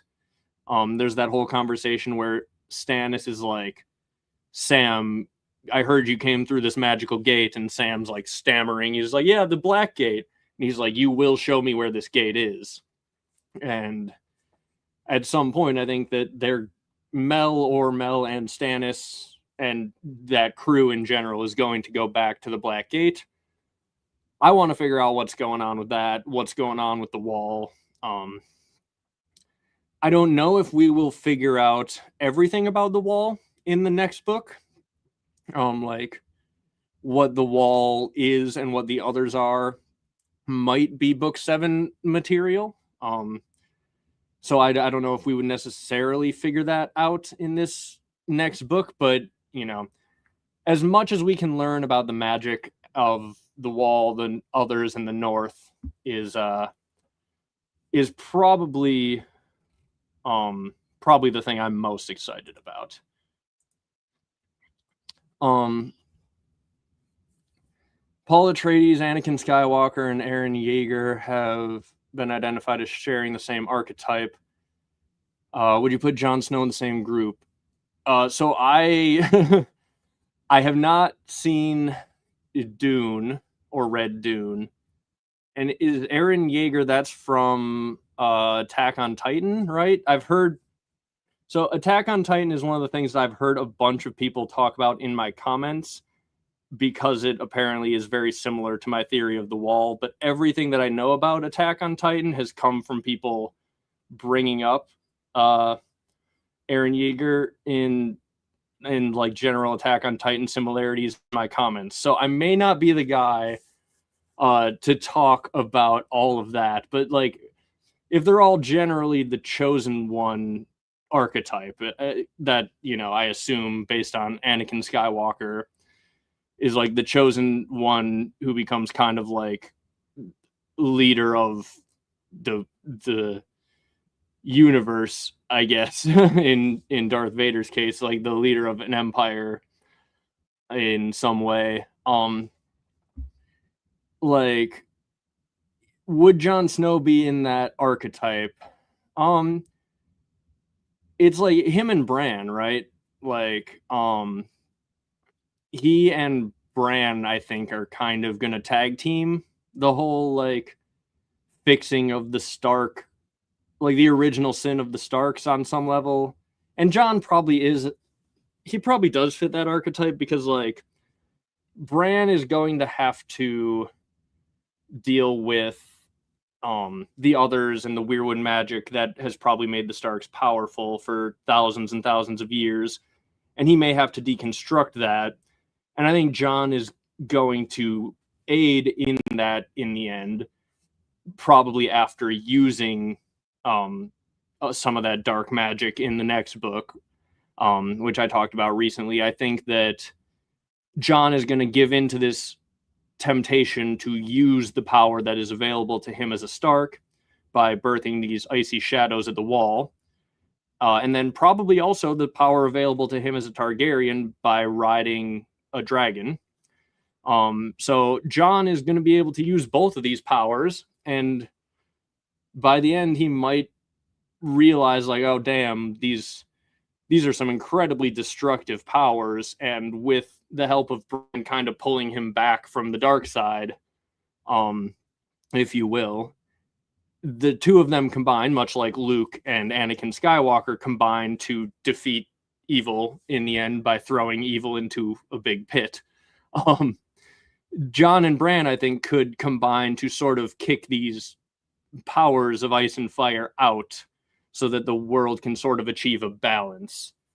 And so this is the thing. I don't know that I would entirely call it a villain arc for Jon, more of like a dark arc for Jon. Like his darkest moment will be him giving in to these powers before, and like possibly in a way that Bran needs him to do, right? Like he might need to go pretty dark and become pretty powerful to defeat the others and the Long Night.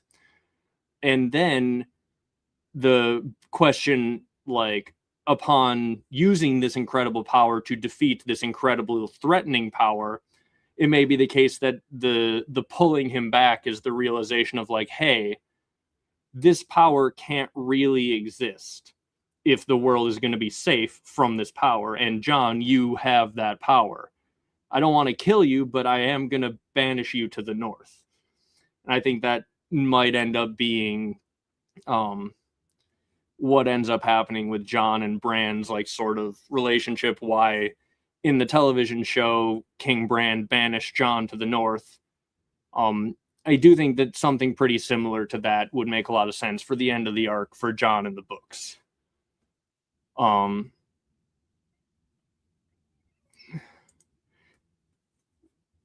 interview where George says he was devastated that Aragorn didn't go into Mordor with the hobbits.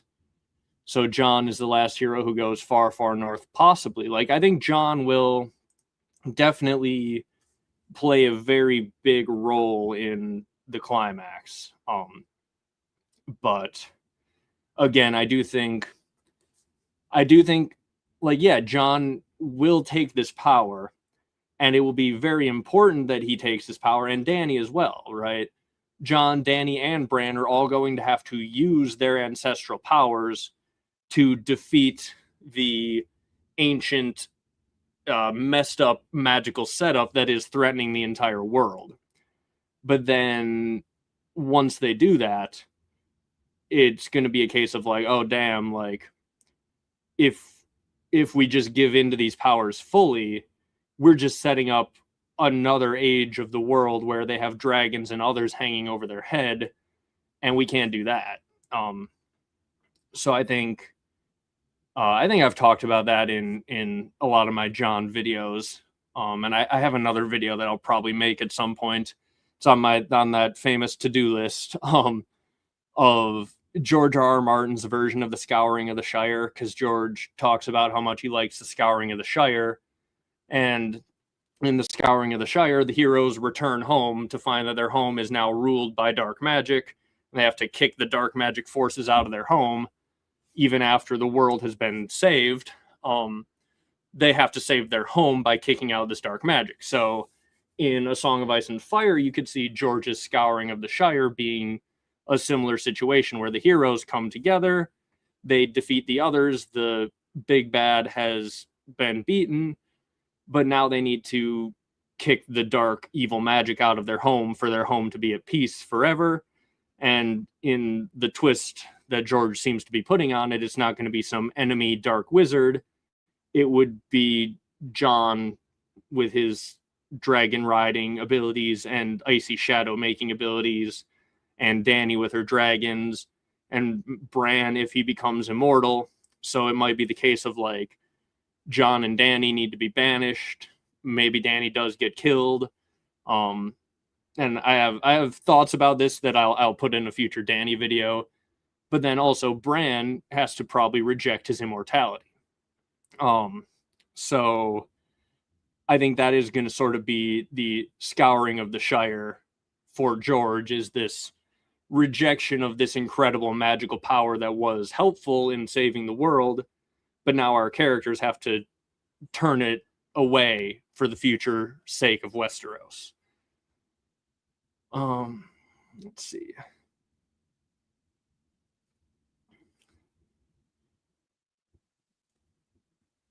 Let's see. Okay, so hopefully I've answered that sufficiently. Do I think the wall will fall or will it be bypassed? I think the wall will fall. There's too much imagery setting up the idea of the wall falling for it to just not matter, right? Like, it would be kind of weird if it was like, oh, turns out the whole time the others could have gone around the wall. So I think the wall will probably fall. How the wall will fall, if I had to guess, I would say it's probably the Horn of Winter. It's what's set up as, or the Horn of Joramun. It's what's set up as being the thing that could bring down the wall in Legends. And they found that horn on the Fist of the First Men. Sam took it with him down to Old Town. I think there could be a world where Euron gets his hand on the magical horn in the sack of Old Town, and he could be the guy who's like, oh, I like blowing magical horns.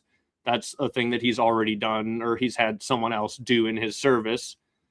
And so, yeah, I think there's a good chance Euron could blow the horn from the top of the high tower or something crazy like that, and the wall all the way in the north could fall. And if it does fall, I think the way it would fall would be the trees inside start shaking all the ice off, and then the ice is gone, and you've just got this line of giant weirwood trees spaced out. And if that defeats the magic as well, then the others could pass. We've already seen magic of the Children of the Forest that causes trees to dump all the snow off of their branches. When Bran is about to enter the cave, his body is left behind, and he's warging into Hodor, fighting off those whites that are attacking. And they, presumably the Children of the Forest, use tree shaking magic to shake down a bunch of snow and cover Bran's body. And the next thing he knows, he's inside the cave. So George has subtly foreshadowed the idea that there is some sort of Children of the Forest type magic that can make trees shake all the snow and ice off their branches. I would guess that type of magic is in the Horn of Joramun, and that's why it brings down the wall, which would also explain how it could possibly bring down the wall, and the wall is still there. Because if all it does is make the trees shake the ice off, that ice could slowly rebuild through the Walter cycle, as I call it, where they pump the water up and it freezes and spreads out like a big glacier, forming the wall. So, yeah, it definitely could be the case that I think the horn brings down the wall. And yeah, if I had to bet, that is what will happen. Let's see. Will we ever know what happened to Benjen? I think he ended up with the Children of the Forest in one way or another, and if he is alive, he's still with the children somewhere, and so Bran will probably find out what they have him doing, and if he's dead, he's probably in a raven somewhere, which Bran could also find him and find out what he's doing, or Jon when he dies, if he enters that warg hive mind. But like, yeah, I think in one way or another, we're going to find out Benjen ended up with the Children of the Forest, and he is, yeah. either with them still or he's in a raven somewhere.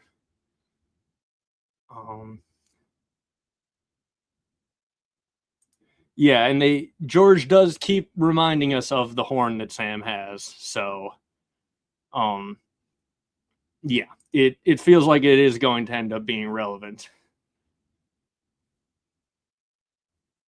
Let's see.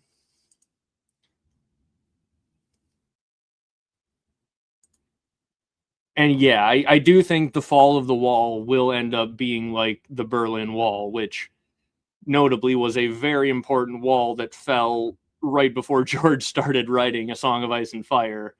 And a bunch of people thought, man, if the Berlin Wall ever falls, it's going to be a disaster. It's going to destroy everything. There's going to be this huge clash. And like, no, in the end, the Berlin Wall falling is widely regarded as a good thing, and the world was able to unify, and things got better um, after the fall of the Berlin Wall. And I do think, especially when you realize George began writing this in the 90s, I think it's pretty likely that the wall falling is something that's going to lead to the problem eventually going away, right?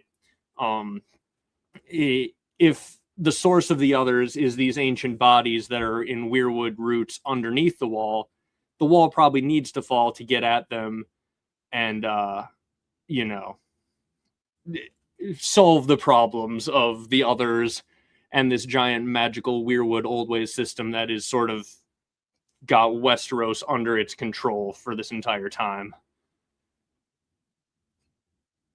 I do kind of like the idea. I think Kirsty has brought this up before, that the niter, because Bran talks about how the stairway down to the Black Gate is covered in niter. It could all explode. That would also be pretty fun. Like a bit of ice and fire coming together there if there is like niter in the wall somehow.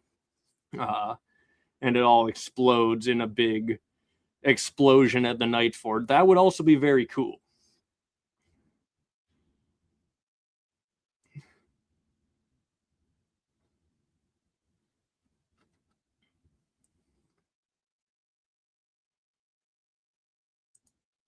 Thank you. Thank you again for the super chat. And yeah, I do really love the idea, like the imagery of the others crucified to the trees.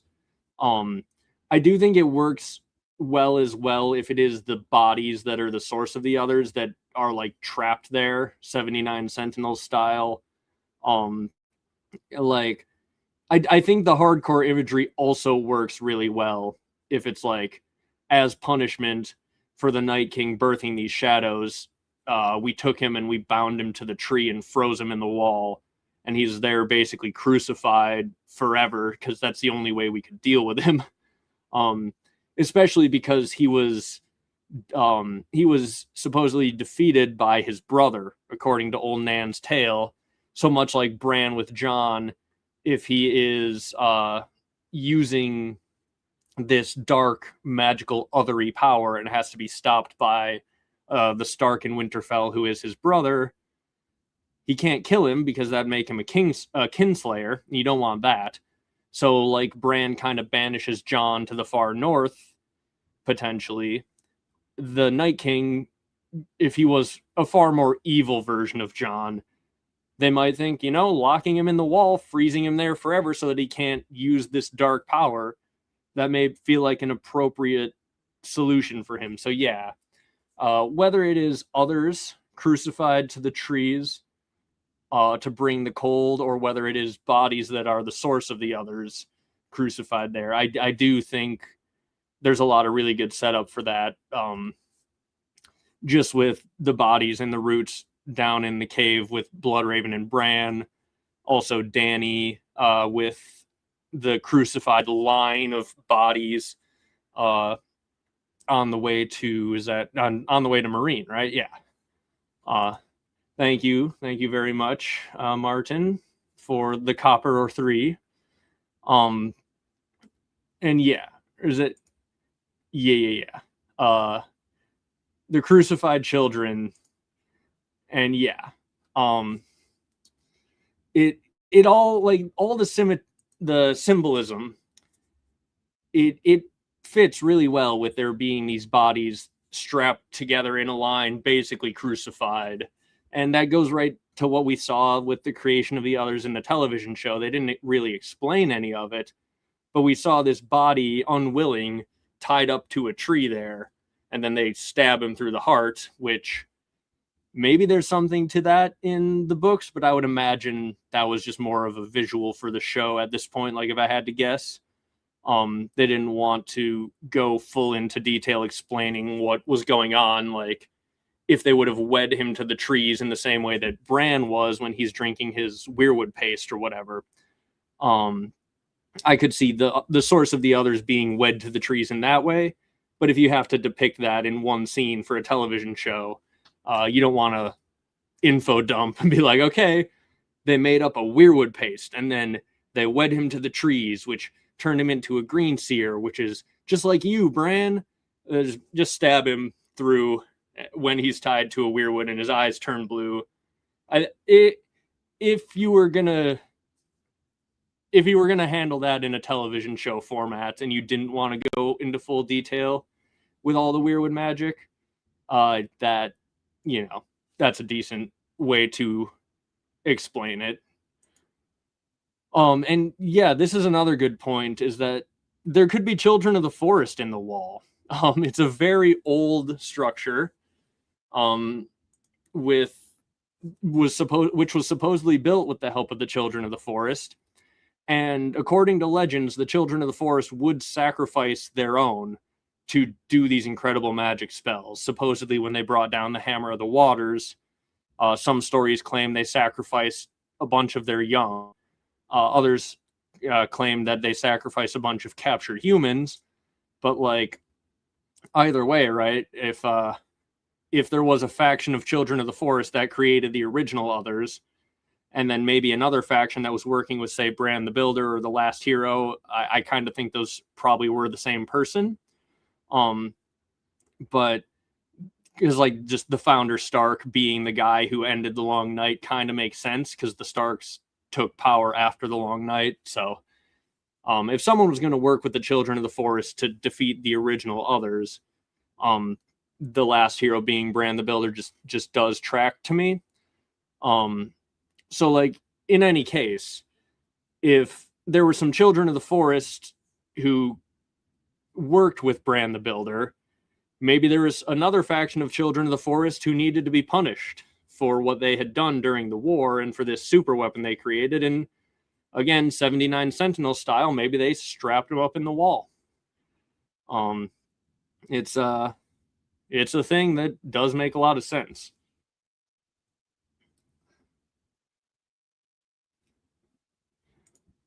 And yeah, this could be interesting too. Like, there could definitely be a difference between the Green Seers who are, like, willingly making thrones and wrapping themselves up down in the roots of the trees, as compared to someone who is, like, crucified to the weirwood tree, sort of like we see in the television show, and sort of like may exist in the wall. Like, if you were going to punish someone, you wouldn't, like, nicely swaddle them in roots and be like, okay, now stay there for the next 200 years until your body is fully engulfed by this stuff. It's like, no, you might crucify him to the weirwood.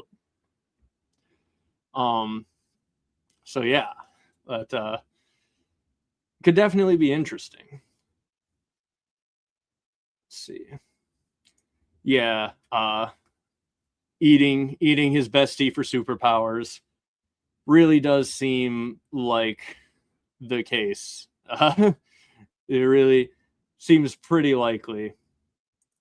And yeah, it is like Odin sacrificing himself to obtain the secret knowledge. And in this case, also, I do think Jojen probably did sacrifice himself to, like, willingly sacrifice himself to level up Bran. And I kind of think he knew that was a thing. I have a whole video about that.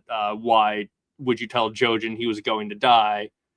And I think the reason that his green dreams told him his fate and the day that he would die is because they needed it to be a willing sacrifice for the magic to work.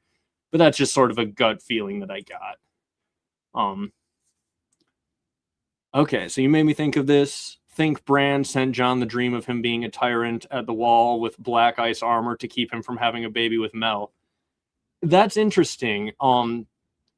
I don't necessarily think so, but like that is an interesting. I do think Bran or Bloodraven sent him that dream. I don't think it's necessarily to keep him from having a baby with Mel.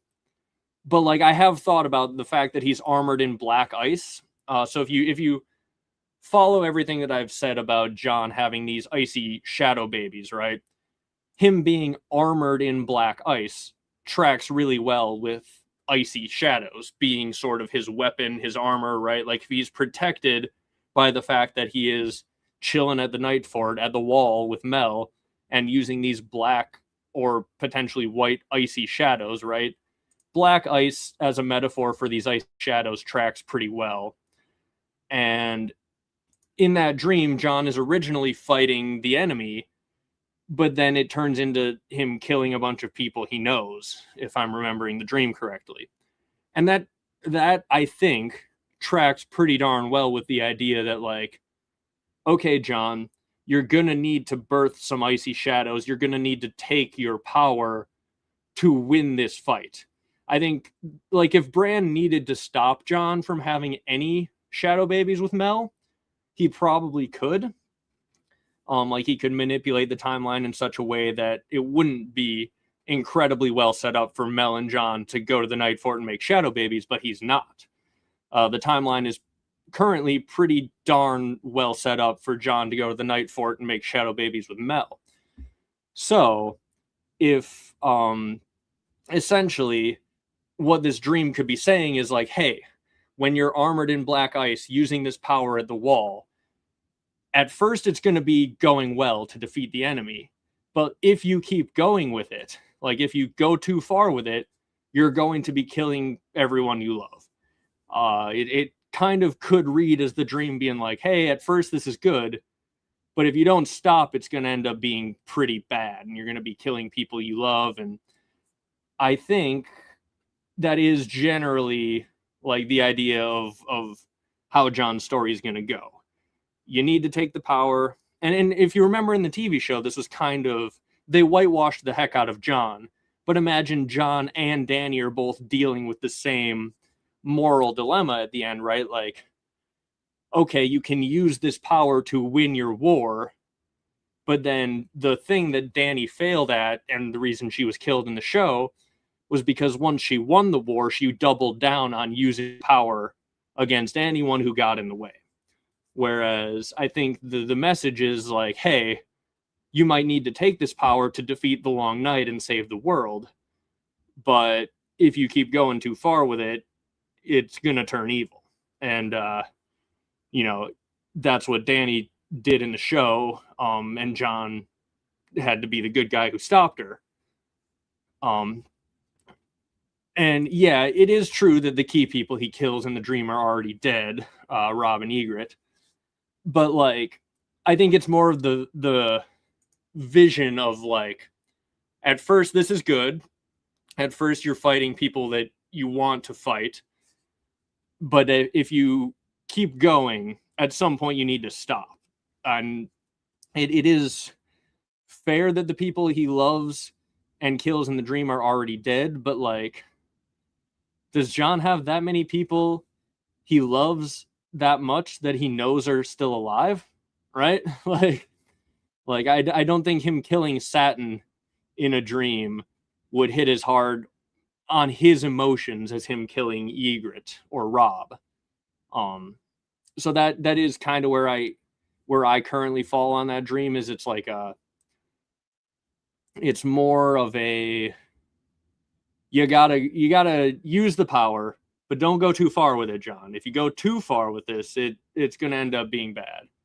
And it could have been Arya and Sansa, but he doesn't know Arya's alive, and Sansa and Jon were never that close. Like, current book Jon, I don't think has strong feelings about Sansa. I mean, he does like her in the way of like, oh, even if you fight with your sibling when you're young, you grow up and you're like, that's still my sibling. I love them. So he does still have fond memories of Sansa in that way, but like Robb and him were besties growing up, and he was in love with Ygritte. So I think it hits harder with them. And yeah, Sansa he does know is still alive, so there's that. But I'm certain Bloodraven is not the Three-Eyed Crow, probably Bran. I definitely could see that being the case. And yeah, just before we fully move on from that, it is a lot like nukes. It is like, hey, you might need to take this power to do something important, but damn, if that power exists, the world is in a lot of ways worse off and always under the threat of that power, right? It is a lot like nukes in that regard. This is another thing that I've gone back and forth on. I wouldn't say I'm certain Bloodraven is not the Three-Eyed Crow, but I'm open to Bloodraven not being the Three-Eyed Crow and that it's a future Bran who's manipulating him. There are definitely times where it feels like it's Bloodraven, but why the heck did Bloodraven, like, why would George have Bloodraven respond confused when Bran's like, are you the Three-Eyed Crow? Bloodraven's like, a crow? I guess I was. I don't know. I like if Bloodraven is the Three-Eyed Crow, the explanation for that is probably in the same way that Jojen comes to Winterfell and he's like, I'm looking for a winged wolf bound by chains. And Bran's like, what the heck does that mean? But it's Bran that he's been seeing in his dreams. The line that I would say hints the most strongly towards Bloodraven being the Three-Eyed Crow is there is a line when Bran is training with him. He's like talking. He's talking about how he talks to Bloodraven in the cave, and then he thinks, but in the dreams he was still the Three-Eyed Crow.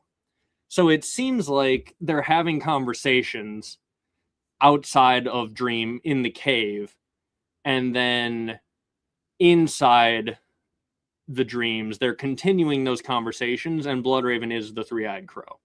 So like I do probably lean towards Bloodraven is the Three-Eyed Crow, but I don't think that necessarily means every interaction that Bran has with the Three-Eyed Crow is Bloodraven. I do think Bran is being manipulated by a future Bran as well.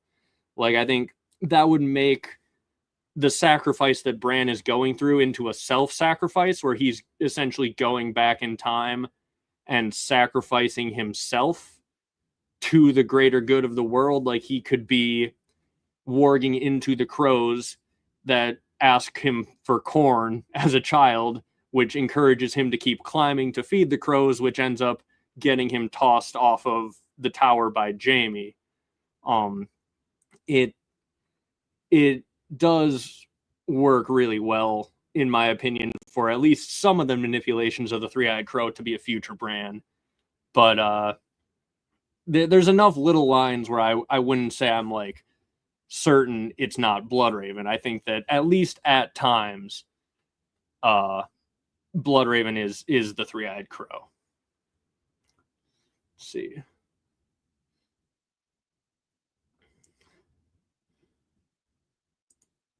And yeah. Like, there are definitely communications in there that are from Bloodraven. And yeah, the Weirwood Net does seem to like give you an avatar that you aren't necessarily aware of. Like, there is the dream where Bran reaches out and touches Ghost and talks to Jon, and like he appears as a young Weirwood sapling. And I don't know that he knows he appears to Jon to be a young Weirwood, but that is the way that it looks from his POV. So yeah. This is okay. So this is an interesting one of who sent the cat's paw to kill Bran. I have heard people argue that it's Varys, but like, I think George even said, like, hey, in the next book, I'm going to answer this. And then the next book that came out after he said that, he has both Tyrion and Jaime reflect on how it must have been Joffrey. So even though it's not like the greatest answer to a mystery, it does seem like Occam's razor at this point, Occam's cat's paw dagger, is that it was Joffrey who took far too directly to heart Robert's words about, oh, it'd be better off if he was dead. And he's just like, oh, my dad thinks it'd be better off if he was dead. I'm going to send someone to kill him. It's not George's best mystery reveal, I would say. But like, unless something else comes up in future books, it is probably the case that it was Joffrey. Like, if I had to bet on what George's intention is, headcanon aside, like, what do I think George wants the answer to be? I think it's probably Joffrey.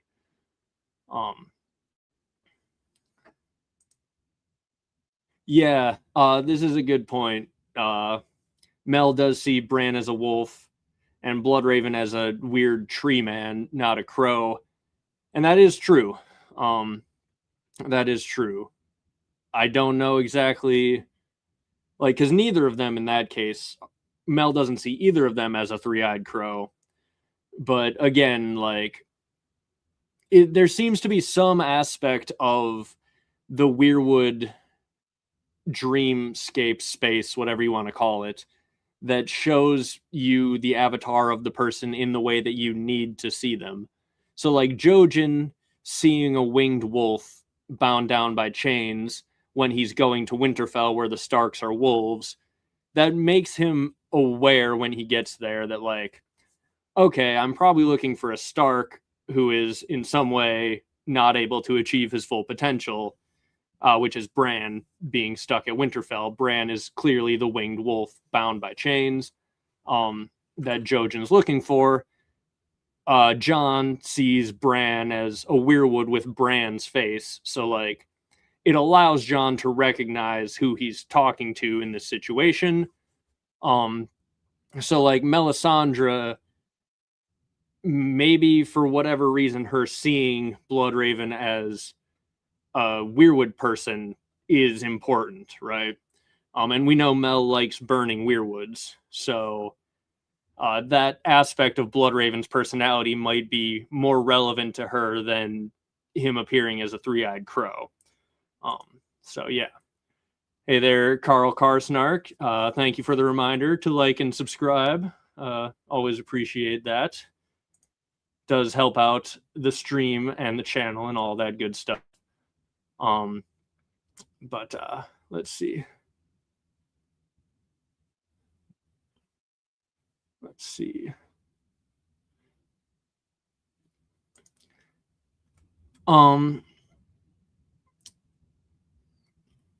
So this is the interesting thing, though, right? Like, if the time travel hasn't taken place until it has, I don't know how you explain Hodor saying Hodor from the beginning, right? It does seem like that is George's big hint at how time travel with Bran is going to be working in this universe.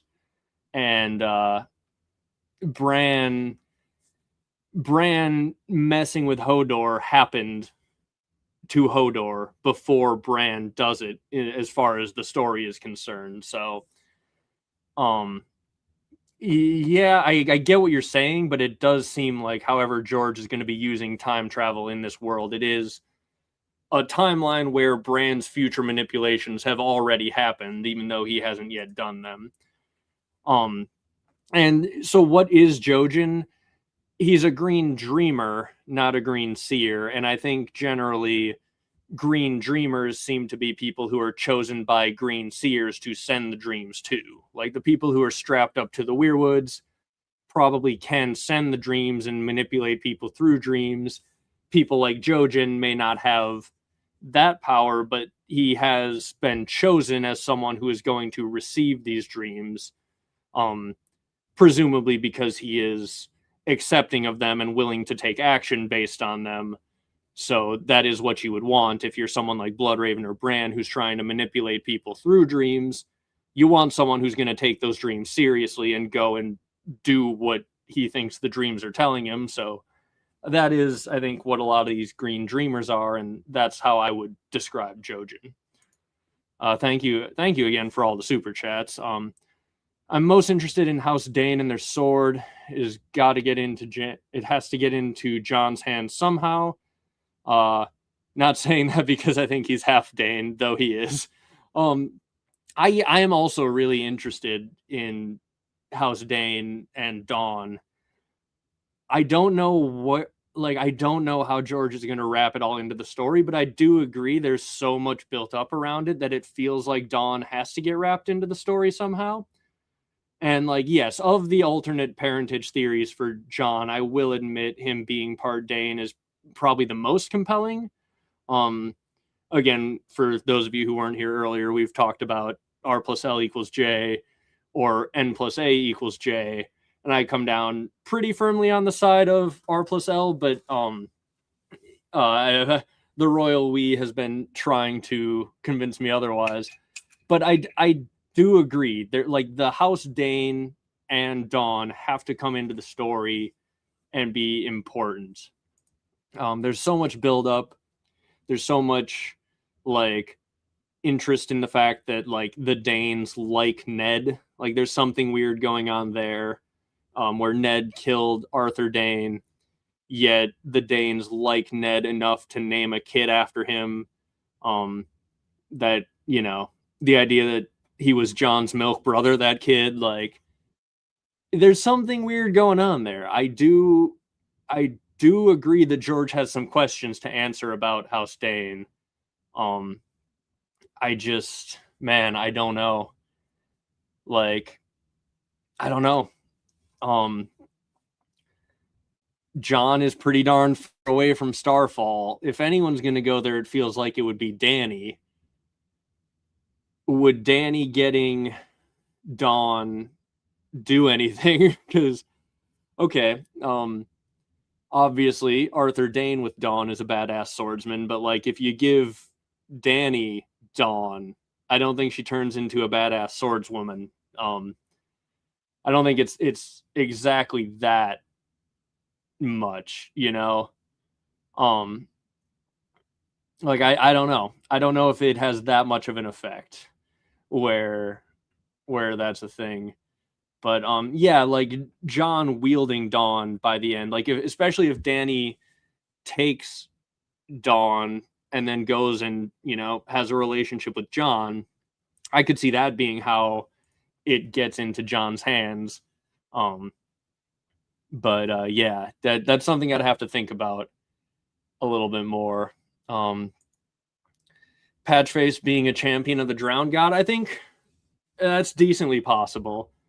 My like tinfoil that I cannot back up, but I think would be funny. Like I'd have to go through, and it would be a very tenuous thing to actually be able to back up. But I think I've talked about it on live stream before. Is this idea that, okay, if the old gods are green seers and the Ironborn are pretty close to the wildlings culturally, like they're raiders, they seem to be mostly old gods-ish, but they worship the Drowned God instead. My tinfoil that I can't back up is that what if the Ironborn were like imagine in the ancient times of Westeros, it was a more of a situation where the gods were the green seers, and like that was more understood.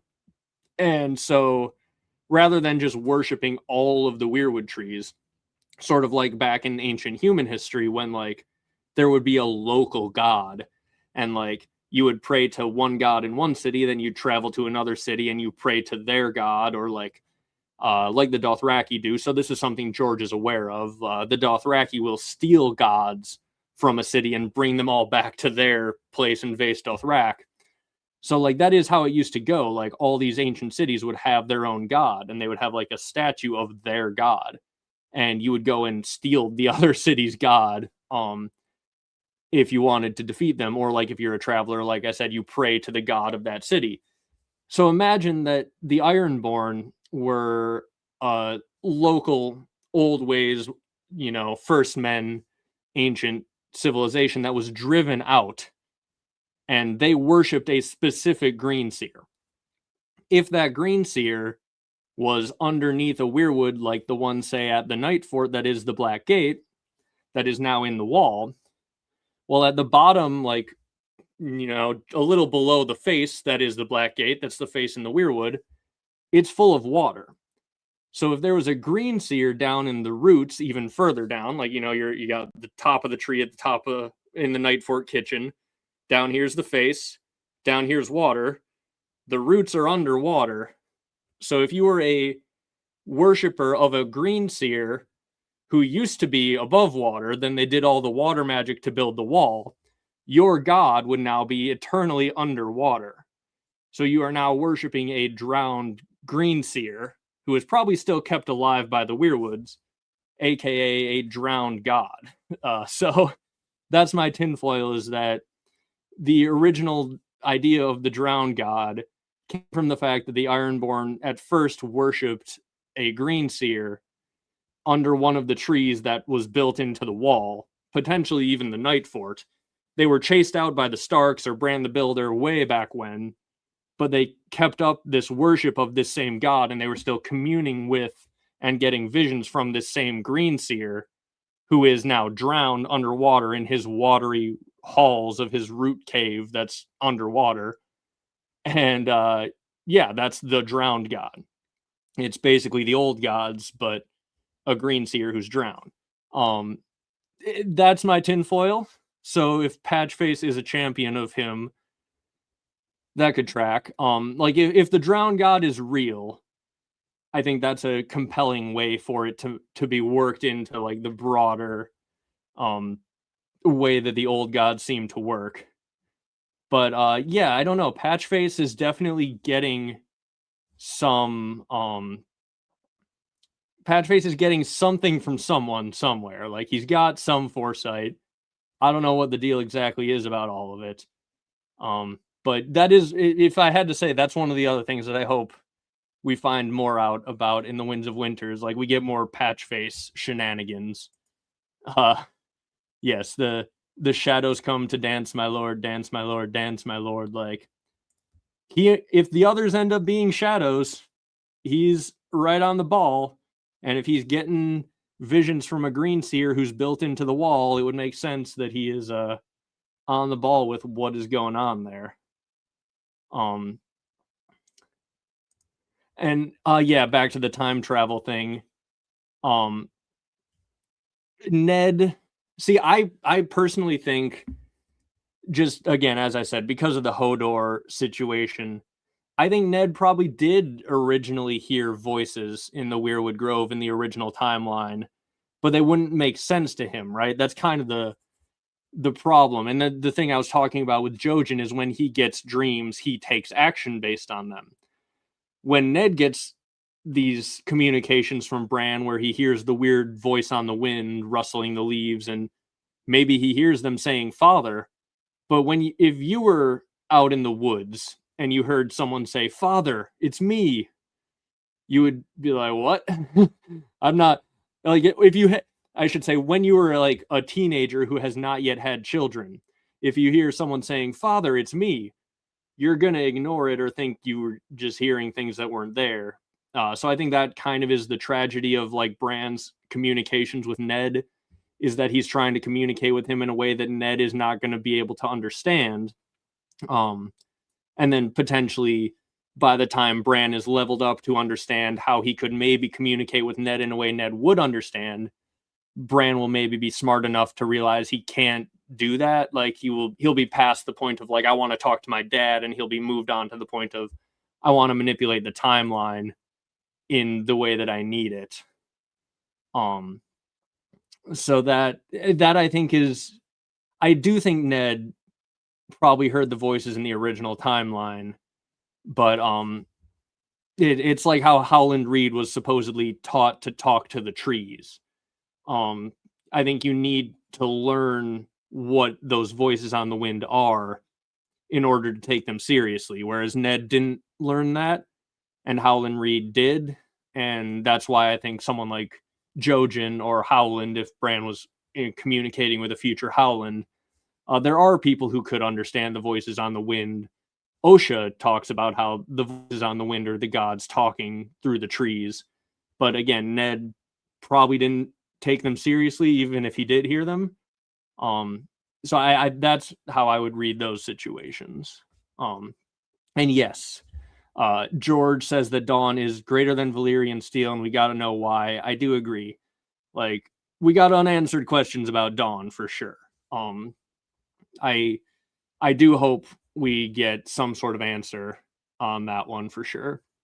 Because yeah, like, Dawn is set up to be the most badass sword in all of the story. If we don't see it at some point, it would definitely be a letdown. It's a Chekhov's gun, really. Like, it is. It's, you don't put a glowing white magic sword that's better than every other sword on the wall unless you mean to use it. So definitely agree there. We got to know why and what is up with Dawn. And I do agree it would be cool if it made its way to Jon's hands.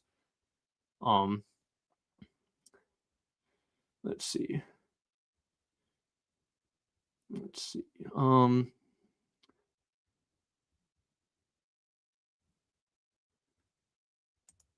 Yeah, this is a good way of, I think,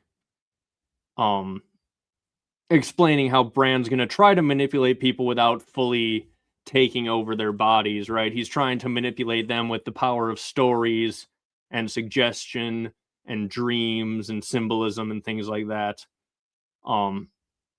So yeah, I think that is definitely definitely something that George is going for. And when you look back at Bran's chapters, you realize how big of a theme that stories are in his chapters. He has old Nan's stories as a major part of his like early arc.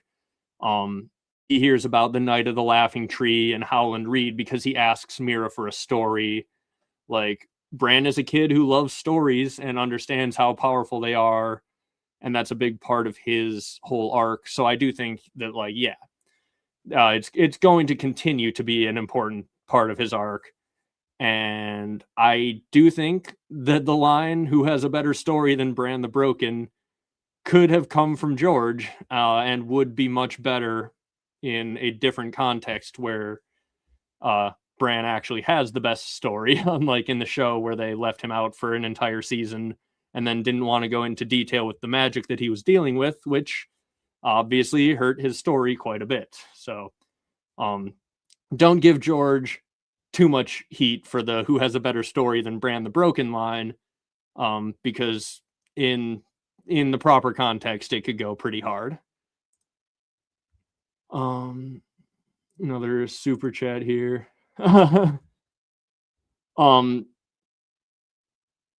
Okay, well, in this case, lore accurate. Okay, well, Dany's like 14. Ashara Dane, I don't know how old she was when she died. I gotta fuck Val. Val's real hot. So I assume Val is old enough to choose to fuck Val. We'll marry Dany because we can wait for her to be of age for that, and kill Ashara Dane probably. Even though, you know, I don't want to, but of the choices we got, I think I'd rather be married to Dany than Ashara Dane. But again, we know basically nothing about Ashara, so I don't know. What does the chat think of that? Val, Ashara, and Dany. Carl's got his. Yeah, killing Dany. That is acceptable as well. I would like to marry Val. I want it to be known. Marrying Val is also a very good choice. So this is another acceptable answer as well. But okay. Let's see. So right now Dawn is chilling in a castle as far as we know. No one is currently wielding Dawn. It does seem like Darkstar could be on his way to Steel Dawn, which could end up being relevant. But yeah, I don't know. Like, it could end up being the case that that Dawn is chilling there for Darkstar to steal. It could end up being the case that Dany goes to Starfall and gets it. You know, you never know if she rocks up with dragons and is like, I need magic swords. If Darkstar doesn't have it already, maybe she gets it. But glad to hear that I could help inspire some people with my thoughts and theories and such. This is what we're trying to do here, is just give people interesting things to think about and try to get closer to figuring out what the hell's going on with some of these mysteries in these books. So always glad to hear that. Okay, all right, we're taking out age issues for the lore accuracy of the fuck, marry, kill. At that point, I maybe marry Val. I do really like Val quite a bit. Ashara probably still gets killed. I don't know. We know so little about her, and I'm just debating if Dany has a dragon that I can ride, I might still marry Dany. But if I can't ride a dragon, or if she doesn't have her dragons in this hypothetical, give me Val as a wife. Let's see. You don't have to be that excited about it, Carl. Killing Dany, I think will. If Dany does get killed, I think it will be a very tragic thing. And yes, I am a dragon. I am a dragon digger trying to get me some dragon riding abilities. I mean, okay, is it fair enough to say my kids would be able to ride a dragon? Like, do I accept the fact that, you know, I won't get to, but like my kids would get to? That's a very compelling suggestion. I might have to marry Dany anyway. Might just be the same answer as before. But yeah. Let's see. Trying to make sure I didn't miss anything hugely important here. Let's see. Okay, so this is a line that I do want to talk about, and I don't know if it would ever, like, I don't know when to bring it up in a video, but the fandom talks about Cold Hands a lot as Bran's monster. And upon looking back, I think the Three-Eyed Crow might be Bran's monster. Because they're talking about the Three-Eyed Crow. I believe it's something like, let's see, I'll see if I can even find it on a search of Ice and Fire. Your monster,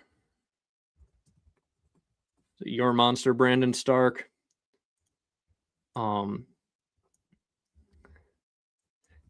Yeah, hold on. Yeah, so he says, they're asking what this Three-Eyed Crow is, and the Ranger says, a friend, dreamer, wizard, call him what you will, the last green seer. And then it says, the long hall's wooden door banged open, outside the night wind howled, bleak and black. The trees were full of ravens screaming. Cold Hands did not move. So when you take all that out, they're talking about the Three-Eyed Crow, and Cold Hands says he's a friend, dreamer, wizard, call him what you will, the last green seer. And Bran says, a monster, because Cold Hands says, call him what you will, and Bran calls him a monster.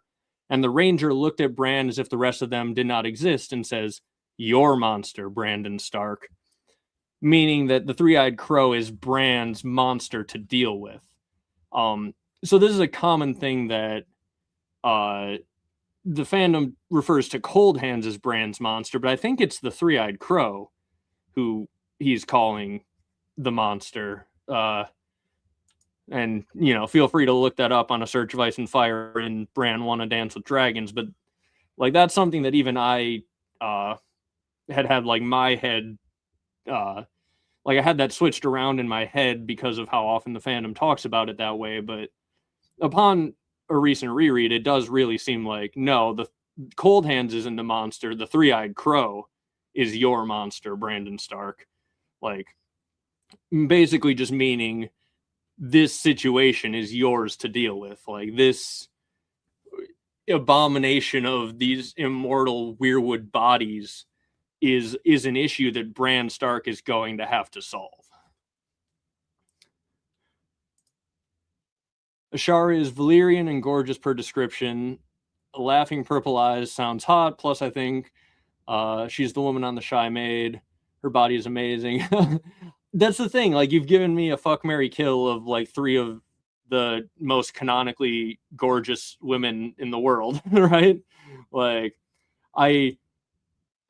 yeah, no, I would be happy with all 3 of them in, you know, I'd be happy to marry any of them, probably. Like, Ashara, I'm not happy to kill Ashara in any circumstances. I would, you know, happily marry her as well. It's nothing against her. It's just, that's how the rules of the game work. One of them's got to get killed, right?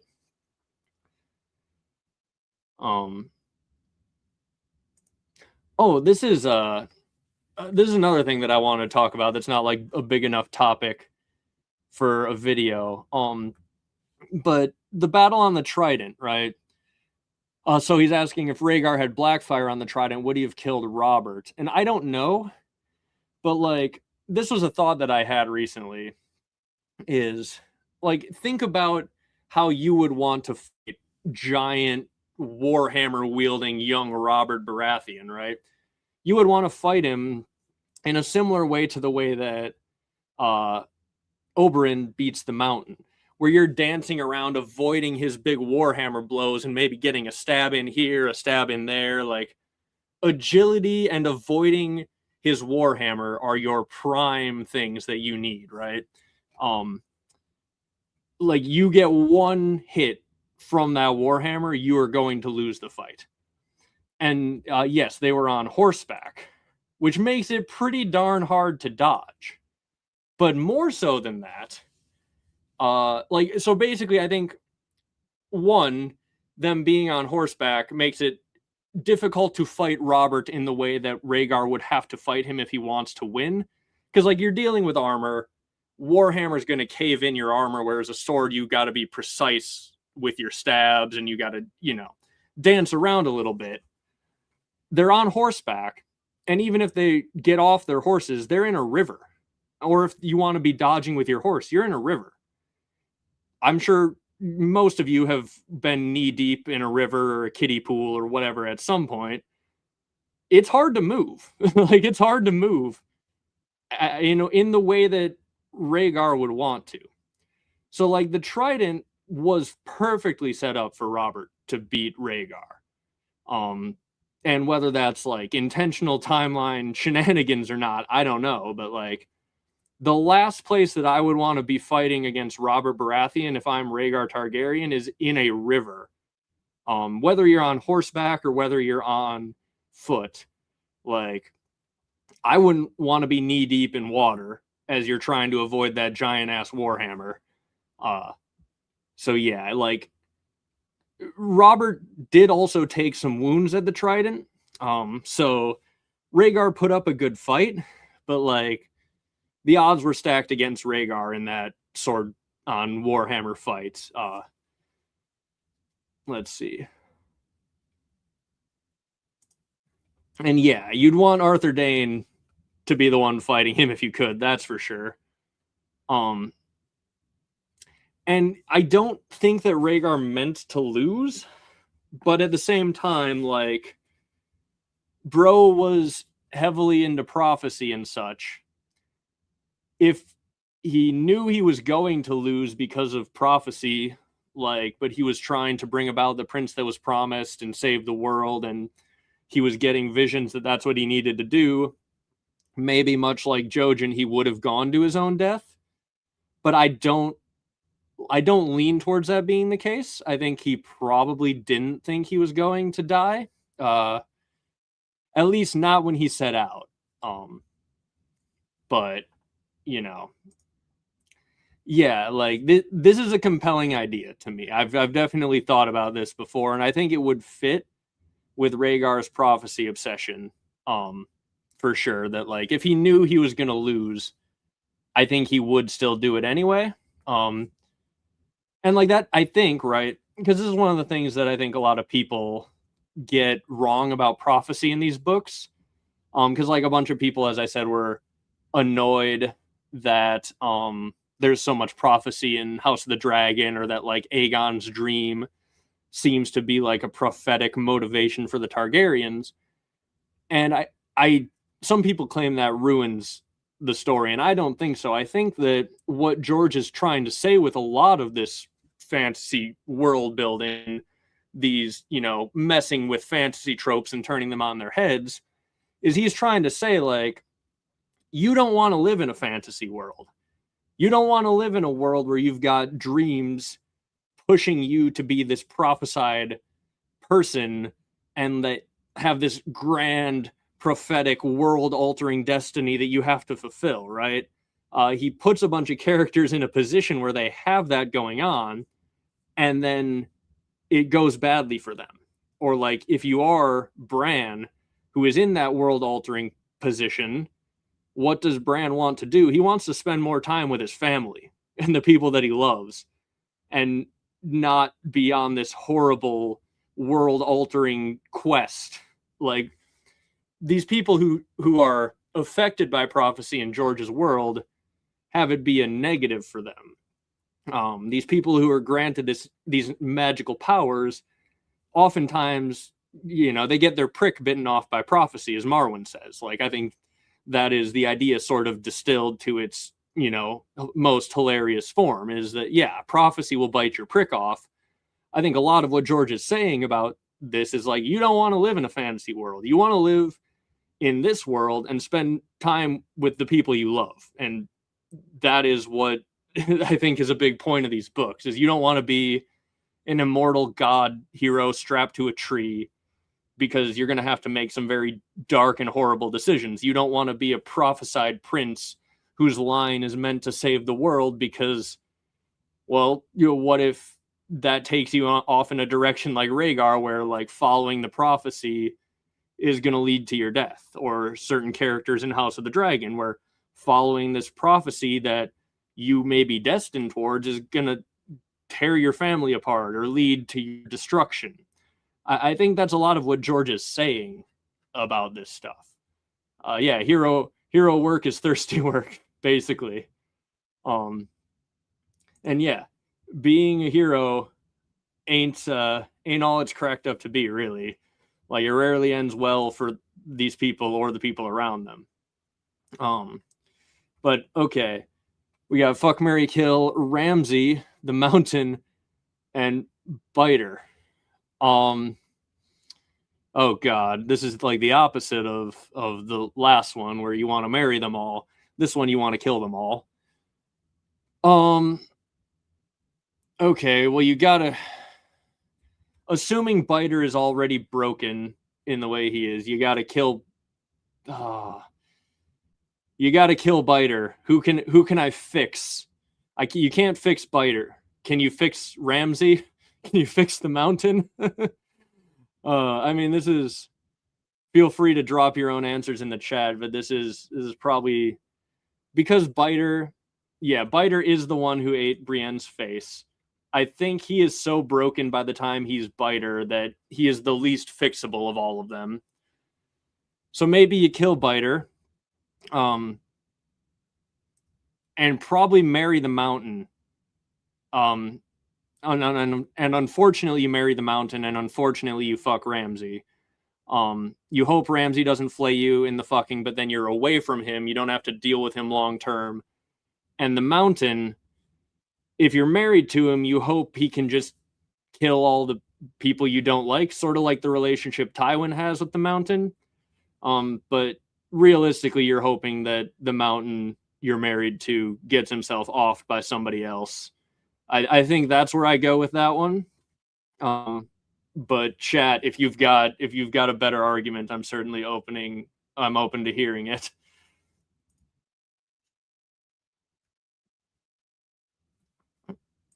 Marry the Mountain, he's secretly a bottom, so it's okay. It's certainly an argument.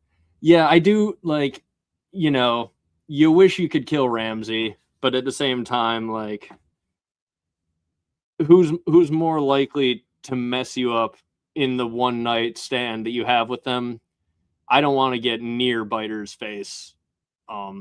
Ramsay, as long as you're not like, as long as you keep any knives away from him until you get the deed done. What's that Littlefinger says when you're in bed with an ugly woman?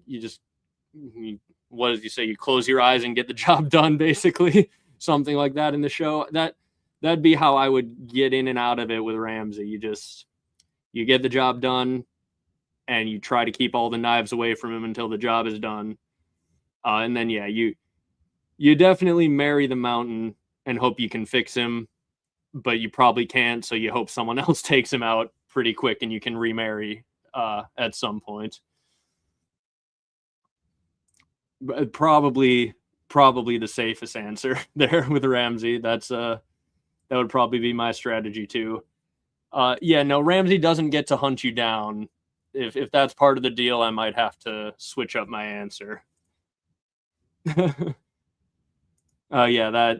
That is also a decent strategy in this case. You could, I suppose, if you were going to marry Biter and then just run away, that'd be one thing. But like, you could just marry the Mountain and send him out to raid the Riverlands, right? I mean, that's what Tywin does. He's in a relationship with the Mountain, and he just uses him as a freaking monster.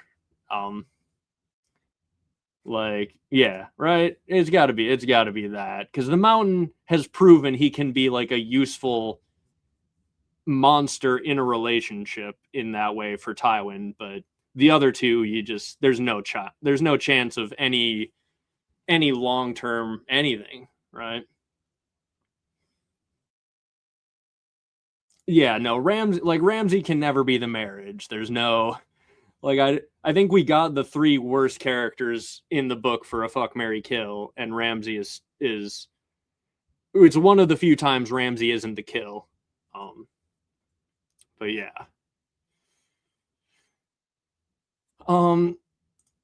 So off the top of my head, it's been a minute since I've actually gone through like all the specific examples, but there's Dany gets a vision of a blue rose, which is associated with Lyanna growing from the wall, which is where Jon is. There is just all the weird like shenanigans about Ned. The promise me Ned, like Ned's actions towards Jon all really sort of line up for it making sense if Lyanna is Jon's mother. There's the line, I think, where Ned says something like, "He's my blood. That's all you need to know about Jon," or something, right? Like, it has been a minute since I've like gone through bullet point by bullet point, because again, it's one of those that I'm just so confident is real at this point. It's been a minute since I've actually like looked through to make the case, but yeah, she's on the bed of blood. And yeah, like, if I had to bet my life savings on A Song of Ice and Fire theory that is technically unproven, it would be R plus L equals J. But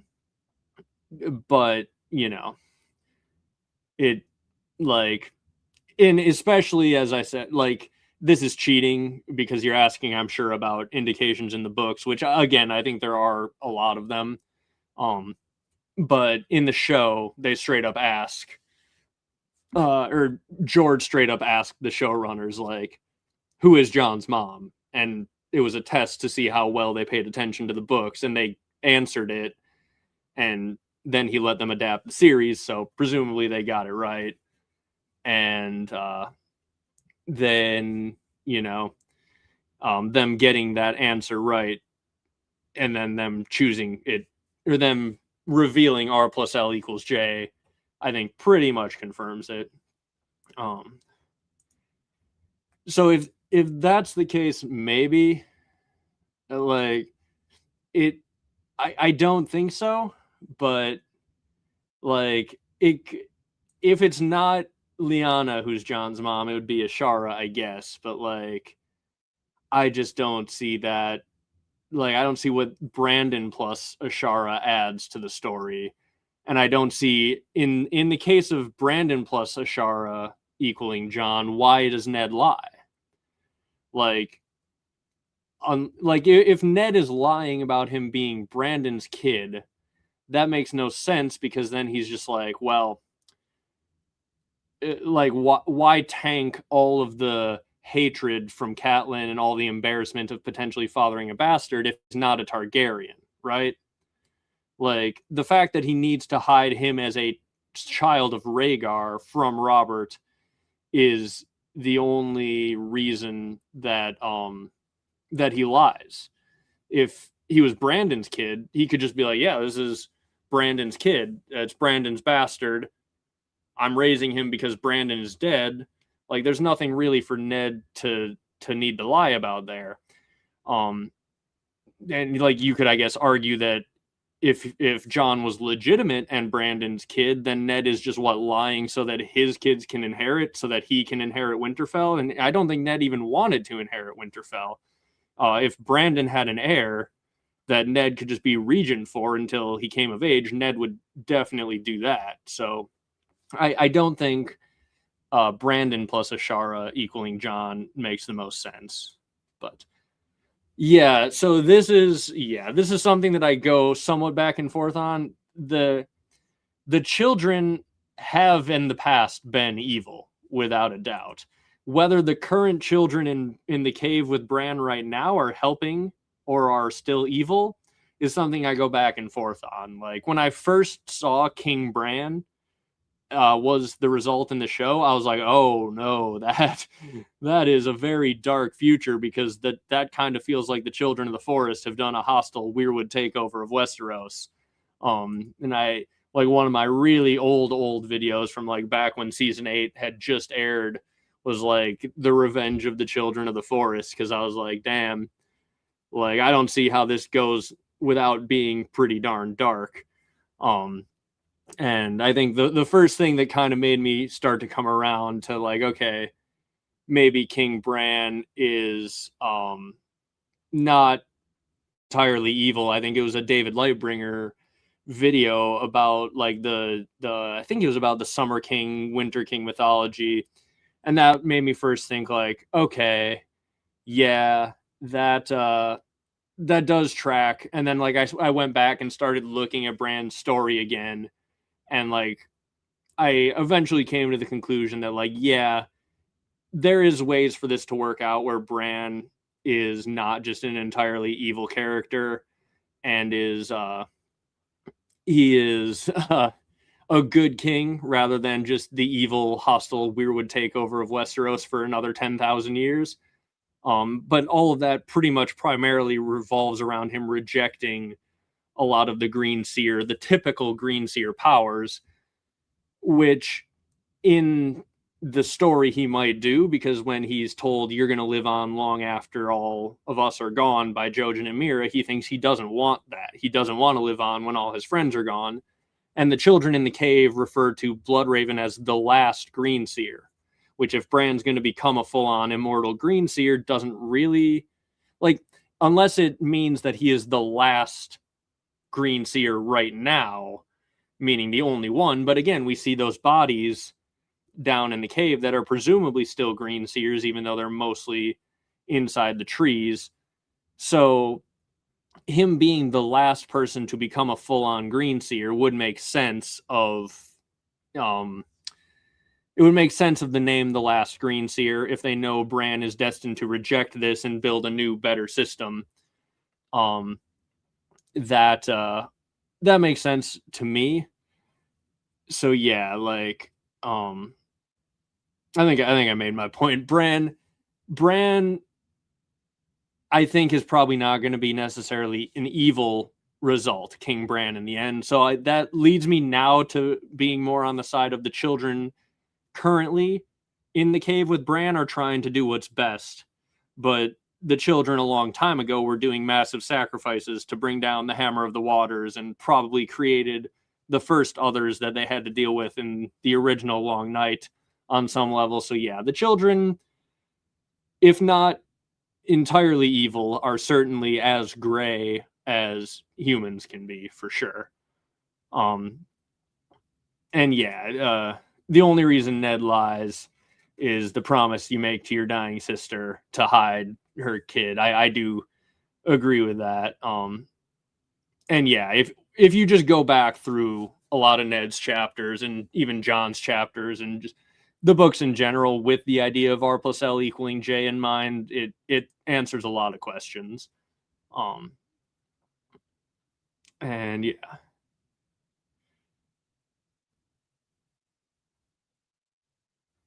And yeah, what does it add if Ashar or Brandon are the parents? What does it add versus what it adds if Rhaegar and Lyanna are the parents? And Ashara adds the reason to inherit Dawn, but there's no reason to hide that. Yeah, Ned, this is the other thing, right? Ned going into the rage over Dany with Robert. Like I said, I'm open to there being some weird shenanigans with Dany. If I had to put a percentage chance on it, it might be lower than 50-50 that Dany is like also the child of R plus L, but it's not 0%. It's yeah, it's not something that I think is the most likely, but it would make a lot of sense of that. The other explanation, of course, is that Ned is so mad about Robert wanting to kill Dany because it means that even all these years later, Robert would still kill Jon. Like, Ned could be having the really strong reaction because of that, but he could also be having a really strong reaction because he did some weird swapping shenanigans to hide Dany. But yeah, it's interesting. And if like, if Jon was born with Ashara, I mean, he'd still be a bastard even if he has noble blood, so he wouldn't be in line to inherit. And I'm assuming the royal we is arguing that it's Ned plus Ashara here. And like, he would still be a bastard. Catelyn obviously, because Catelyn thinks that Ashara is Jon's mom, more or less. She brought up Ashara to Ned, and Ned's just like, you don't ever bring that name up again. And then she thinks back that that's like the most angry. That's like the only time Ned has ever been angry with her in their entire marriage, where he was like, oh shit. Like this is the only time she's been like scared of Ned is how mad he got when she tried to like poke and prod about Jon. And that's because Ned knows, I think, that Jon's life is on the line there. But yeah, like, I just can't get myself to think that it's anything other than R plus L equals J. I can, on a good day, if you're trying to convince me there's some shenanigans going on with Dany, on a good day you can convince me there might be something up there. But my main answer to why Ned would be in a rage about this with Robert is that it's just a reminder that even all these years later, Robert is so dang angry about Targaryens even now that Jon is still not safe. And like, I think Ned in his head would have liked to believe, okay, like, if it did come out, Robert is not going to still kill Jon, right? Like, surely he's over it by now. And then the whole thing with Dany is just a big reminder of like, nope, like, I still got to carry this lie around. I couldn't tell Jon who he is as long as Robert's alive. Like, it's just a very stark reminder of of that whole situation. Any chance Kraken tentacles could be weirwood root? I don't know about Kraken tentacles, but like Naga's bones, I think, are definitely petrified weirwood. And like that would also go along the lines of the drowned god potentially being weirwood linked, right? I'm definitely on board with the theory that Naga's bones are like the frame of an old weirwood longship that they then turned over once they get to the Iron Islands, because that's what a lot of Vikings would do, is they'd turn over their ship and turn it into a house to live in.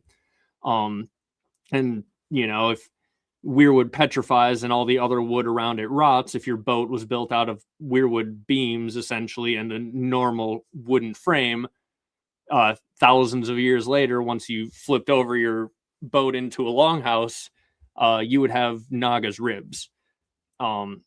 Kraken tentacles, though, I don't necessarily think those would be weirwood root. I guess I don't know if there's a certain context where we see Kraken tentacles that you're referring to, but like if Euron does some crazy blood magic and summons a Kraken, I wouldn't expect its tentacles to be made of weirwood root. I would expect it to be big old freaking squid.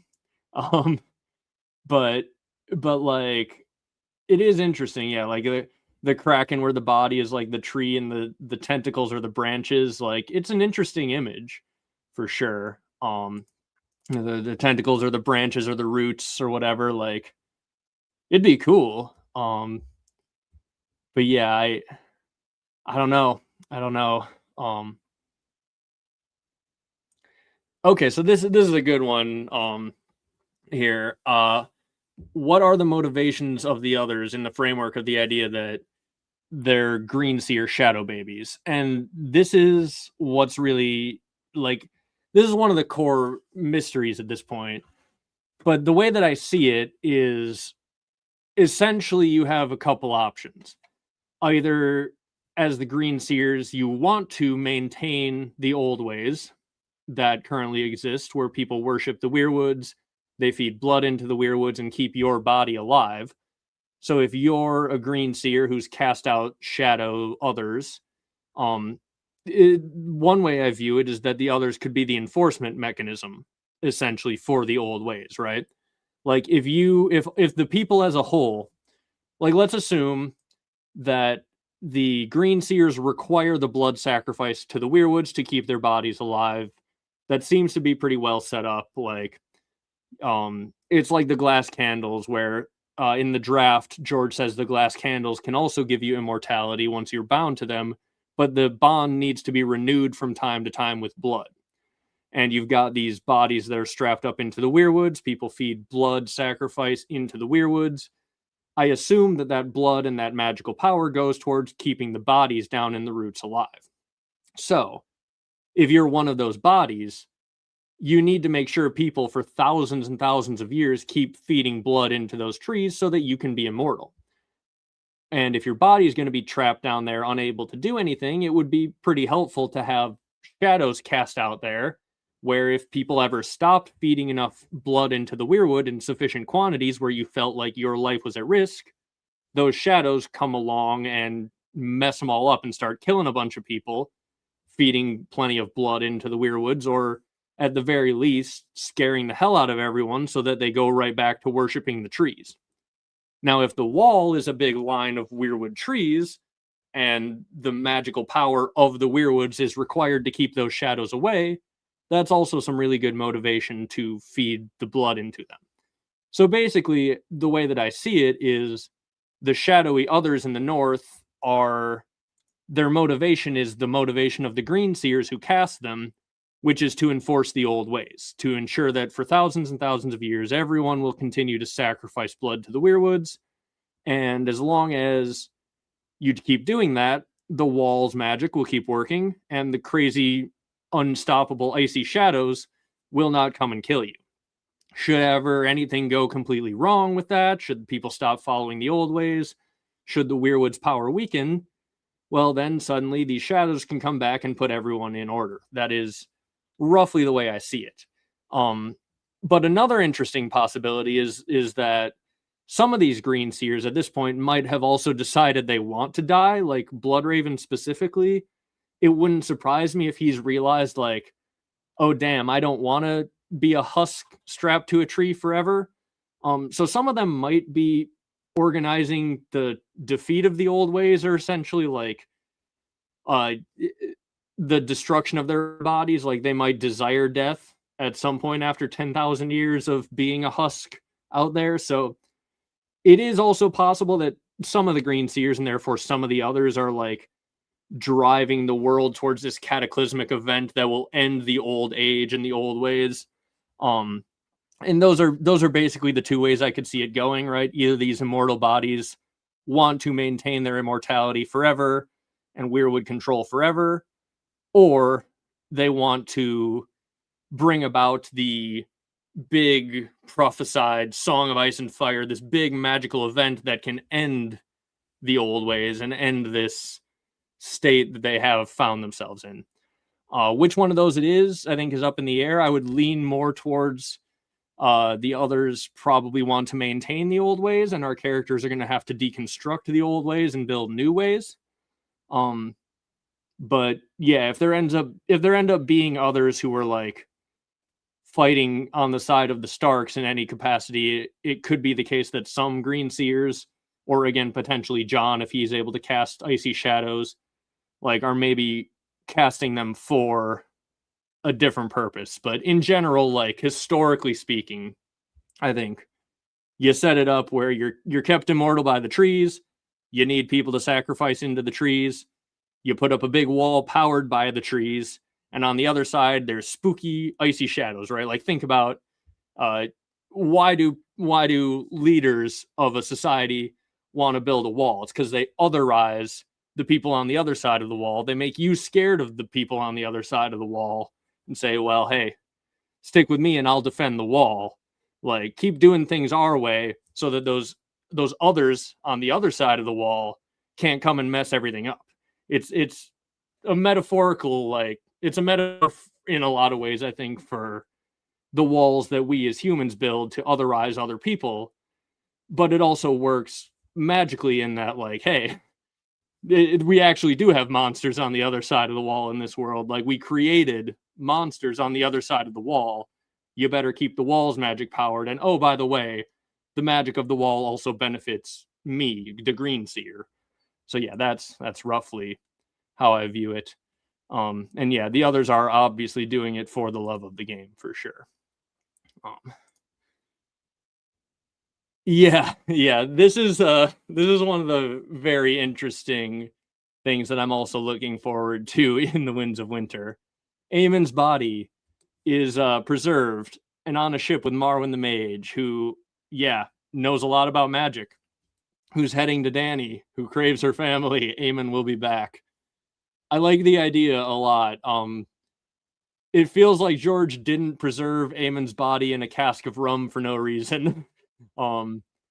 It man, it would be really cool if like Marwyn shows up. Like imagine the jaw-dropping moment if that ship shows up in the Winds of Winter in Meereen, wherever he meets up with Dany, and Aemon is alive. Like we as an audience get introduced to Marwyn the Mage, and he's like, look who I brought with me. This is Aemon Targaryen. And we're just like, like, damn, man.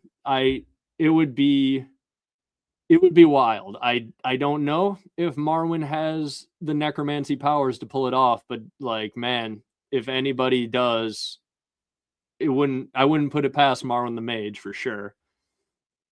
And ooh, rum-soaked body getting the fiery kiss. That sounds like a good recipe for a giant flammable situation. But hopefully Aemon's entire body doesn't catch fire if he gets the fiery kiss and the fire blown down into him, because his lungs are full of aerosolized alcohol and he all just goes up in flames.